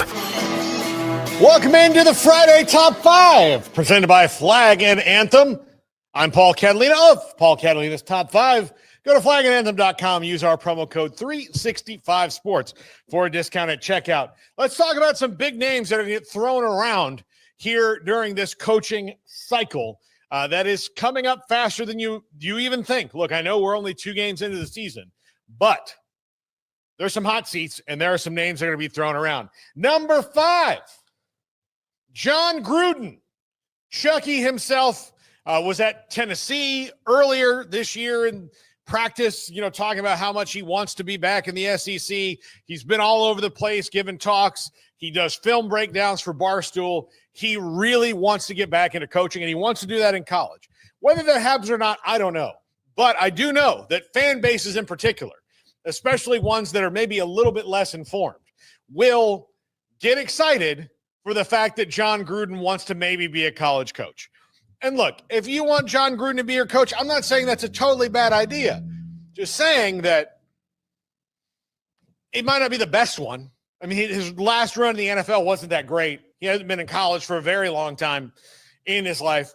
So just saying, but you're going to hear that name thrown around, especially if there's an opening in Gainesville, because there are a lot of people who want really, really big names for those jobs. As a matter of fact, when Steve Spurrier left, they thought they'd get Mike Shanahan, and they wound up with Ron Zook. I'm just saying, step down. So find a good college coach, but John Gruden's name is going to get thrown around. And I mean, no disrespect to John Gruden as a coach. He was a fantastic coach, but he would have to prove it to me on the college level. He needs to coach somewhere like Florida International or something for a little while and show me that he's got the recruiting chops to do it. But kids do know him, that's for sure. Number 4, Lane Kiffin. If Billy Napier is fired, this will be the top name on their lips. They will want to get on the Lane train in Gainesville. Will he leave Ole Miss? I don't know, but I would think that job is pretty enticing. And that's a place that's won a bunch of national titles with a couple different coaches, that's in a recruiting hotbed, that really hasn't had a true alpha dog coach in a very long time. Kind of scares me what Lane Kiffin could do at Florida with his devil-may-care attitude. Anyway, after I have my brief nightmare there, but I do think Lane Kiffin's name will be tossed around at Florida for sure. And again, no offense to Ole Miss, but Florida's the better job. Number 3, Eli Drinkwitz at Mizzou. He is doing a really good job there. He is a very intelligent coach. I think there will be schools that think, hey, Mizzou's not a classic football power. Let's go see if we can grab Eli Drinkwitz. Will that work or not? It's an SEC job, so it's got to be a better job than Mizzou to get him to go there. But if Lane Kiffin tells Florida no, it wouldn't be surprising to see him wind up on their list as well, too, but we'll see. I am doing with the assumption that Billy Napier is not going to get out of this funk because of the schedule that they have and that he's going to get let go. Now, if that proves me wrong, then good for Billy Napier. But right now, it's not looking that way. Number 2, Shane Beamer. Again, these are 3 SEC coaches in a row that why would you leave for another program unless you really wanted to be there? So it's going to have to be an improvement, but he's got one of the best, if not the best quarterbacks in the country in Lenora Sellers. South Carolina is exciting for the first time in God knows how long. So because it's not a classic football power, you might see some classic football powers reach out to them if their job is open. If it's not one of them, he's not making a lateral move at best. He'll stay at South Carolina in the SEC, but I do think his name will get thrown around. Number 1, Brent Key. He's in the ACC. He's not at one of the premier football programs in the ACC, although Georgia Tech gets better and better and better. And lest we forget, in 1990, they won a national championship under Bobby Ross. So historically, you can theoretically win there, even though it was in 1990. He's got some swagger back there. Atlanta's a cool place to be. There's a lot of recruiting in Georgia and North Florida that won't have to come that far before you even get out into the expanse of recruiting. He's made people believe he's got a tough as nails program. I think because, again, you're talking about going and grabbing a guy who's not from a classic recent football power, that teams will think that maybe they can get him. We'll see. I don't think he's going anywhere from Georgia Tech, but I promise you his name will get thrown around in this coaching cycle. That's going to do it for us. I have to eat Olive Garden now. All right, Paul, by the way, look at this, Paul Catalina with DoorDash. This was okay. Now, let's explain this. The viewers voted on 4 separate menu items. Whoa, golly. You're using your hands. Well, I mean, what, like, yeah, I mean, like, I was trying not to let it go. You were trying to dump it on the floor so you didn't have to eat it. So Paul hates Olive Garden. He had to go because his buddy, what's his name again? Harlan, and Amanda made him go. Harlan's wife made him go. So he went. He enjoyed it. Mother. Yeah. And so Paul is not a fan. No. And smells so good. Here's the thing. Here's where it started. Years ago, Olive Garden started an ad campaign that it was, when my grandfather comes over from the old country, we take an Olive Garden, which that absolutely is not what any Italian family would do. Also, like, he gets better Italian food where he is. Why would you take him to something, take him to a barbecue place or Chinese or something? I don't know, like something different that he can have all the time. But they also then used to say that they send all their chefs to learn in Italy. I have debated this because if they did, the food would be better. And I have definitive proof here because if you look at the sauce here on this fettuccine Alfredo, see, fettuccine Alfredo, when you make it, they actually melt the butter and cheese all around it. And the noodles are covered in sauce. Whatever slack-jawed dimwit did this. Hey, no. You let me insult people. Whatever slack-jawed dimwit did this, just put a dollop of sauce in the middle of this, which is now mostly. Well, after you spilled it, you slammed. No, I mean, look. Yeah, there's plain noodle, plain noodle. Yeah. That's not, you can do plain noodles on your own. You don't need to pay $21 for it. So here I go, and I'll eat the worst part first. By the way, opinions on this show are not to be used for anything other. Don't know. We don't need them contacting our attorneys. I don't even know who did it. I'm just saying whoever it was a slack-jawed dimwit. Okay, eat. Oh, so awful. You know you're going to eat the whole damn thing. No. It's the face of real Italian food. You're just playing this up. No, that's awful. I may take that home with me for dinner, other than you spilled some of it on your table. Okay. Have the par. Okay. Have the parm. All right, hold on. First of all, that's a good-looking knife. We've got really nice knives in the studio. Yeah, I don't want to sully them with Olive Garden. Okay. All right, here we go. Let's see. So on a scale of 1 to 10, 10 being like authentic Italian, where is the fettuccine noodles? 1. 1. Okay. No room to go down. You did that and winced before you even ate it. I can smell it. Well, some of that with that, what is that, cheese you spread on the top of it can be a little bit. I mean, this is like slathered in Heinz. I got to see. No, it's not. Let me see what's in the chat. All right, I went over to Italy. I can confirm the food is so good it's unfair. Yeah. Send the turns to Paul. What's that mean? The Tums. I'm sorry, Tums. You know what, Paul? I'll make you a deal. You don't have to eat anymore, but you got to eat the TCU hot dog on a stick. Oh, I like challenge. That was, look, okay. And I won't even make you like have to stick it somewhere because that's for the people who just want to do that and need an excuse, as I've always said. Yeah. UT Parking. Just trying to find like what would be the way. If TCU doesn't win this game, I'll do it. And if TCU wins this game, I'll do it anyways. Yeah, like that kind of person, right? Okay, here we go. This little lasagna. Some countries using their hands is better etiquette than using forks and knives. Thank you, All UT Park. Good to see UT Parking. Okay, what did you think? The chicken parm is about a 3 out of 10, and the lasagna is about a 4.5. Yeah, I didn't see you eat the lasagna. I didn't either. Oh. Well, you tried to cheat us out of this special moment. I took a bite. It's in my mouth still right now. I make pretty damn good lasagna, by the way. It's a long process. You're not bad. Not bad. What do you mean not bad? Not bad. All right, go ahead. Here we go. Some lasagna. Oh, you are. You gave it the highest score a second ago. I mean, it's a 4 out of 10. I mean, like. So of the lasagna, the parm, and the noodles, it's the lasagna's the best. I like lasagna. I love lasagna. If I had to do it again, like. Well, you need to have at least another bite or two so you get a real good feel for it. No. All right. Damn, Paul might be right. She's not Italian. She thinks it's good. Kim said, I've been to Rome 5 times, Sorrento, Florence, Sicily, all countless times. Original God isn't the same, but it's not terrible. OG. Oh, OG. All right. Olive Garden. Olive Garden. That's original guy because it's that good. Yeah, no, it's.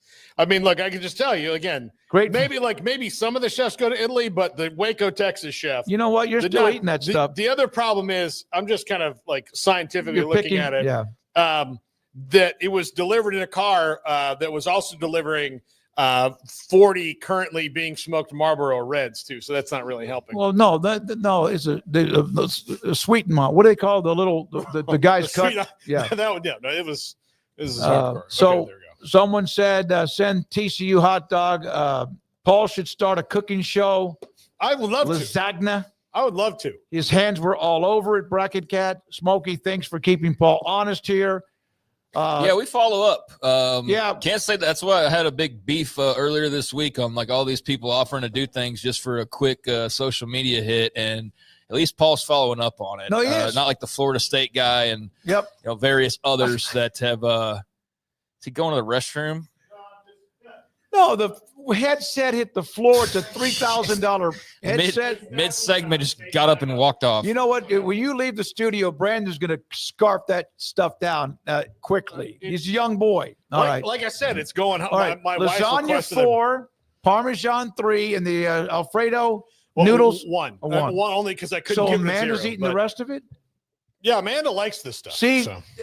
Okay. All right. Well done, Paul. I'm proud of you. I would say Amanda's name doesn't end in a vowel, but it does. Her name's Mustafa. So I would think that maybe just by association of geographic, I know the Middle East and Italy aren't exactly like right next to each other, but they're not far. But they're across the pond. Well, not far. Not far. It's closer from Italy to where her family's from than it is from here to either of those places. Yeah. So, no, Mustafa? Yeah. So like the Lion King? That's Mufasa. Okay. But but that is why when she was a kid, she liked the Lion King more than any other. I love the Lion King's my favorite Disney movie, I think, of all time. So you had each one? Yes, I had each one. He kind of skimped on it, but Amanda, we helped you have a full meal tonight. Yeah, she's gonna.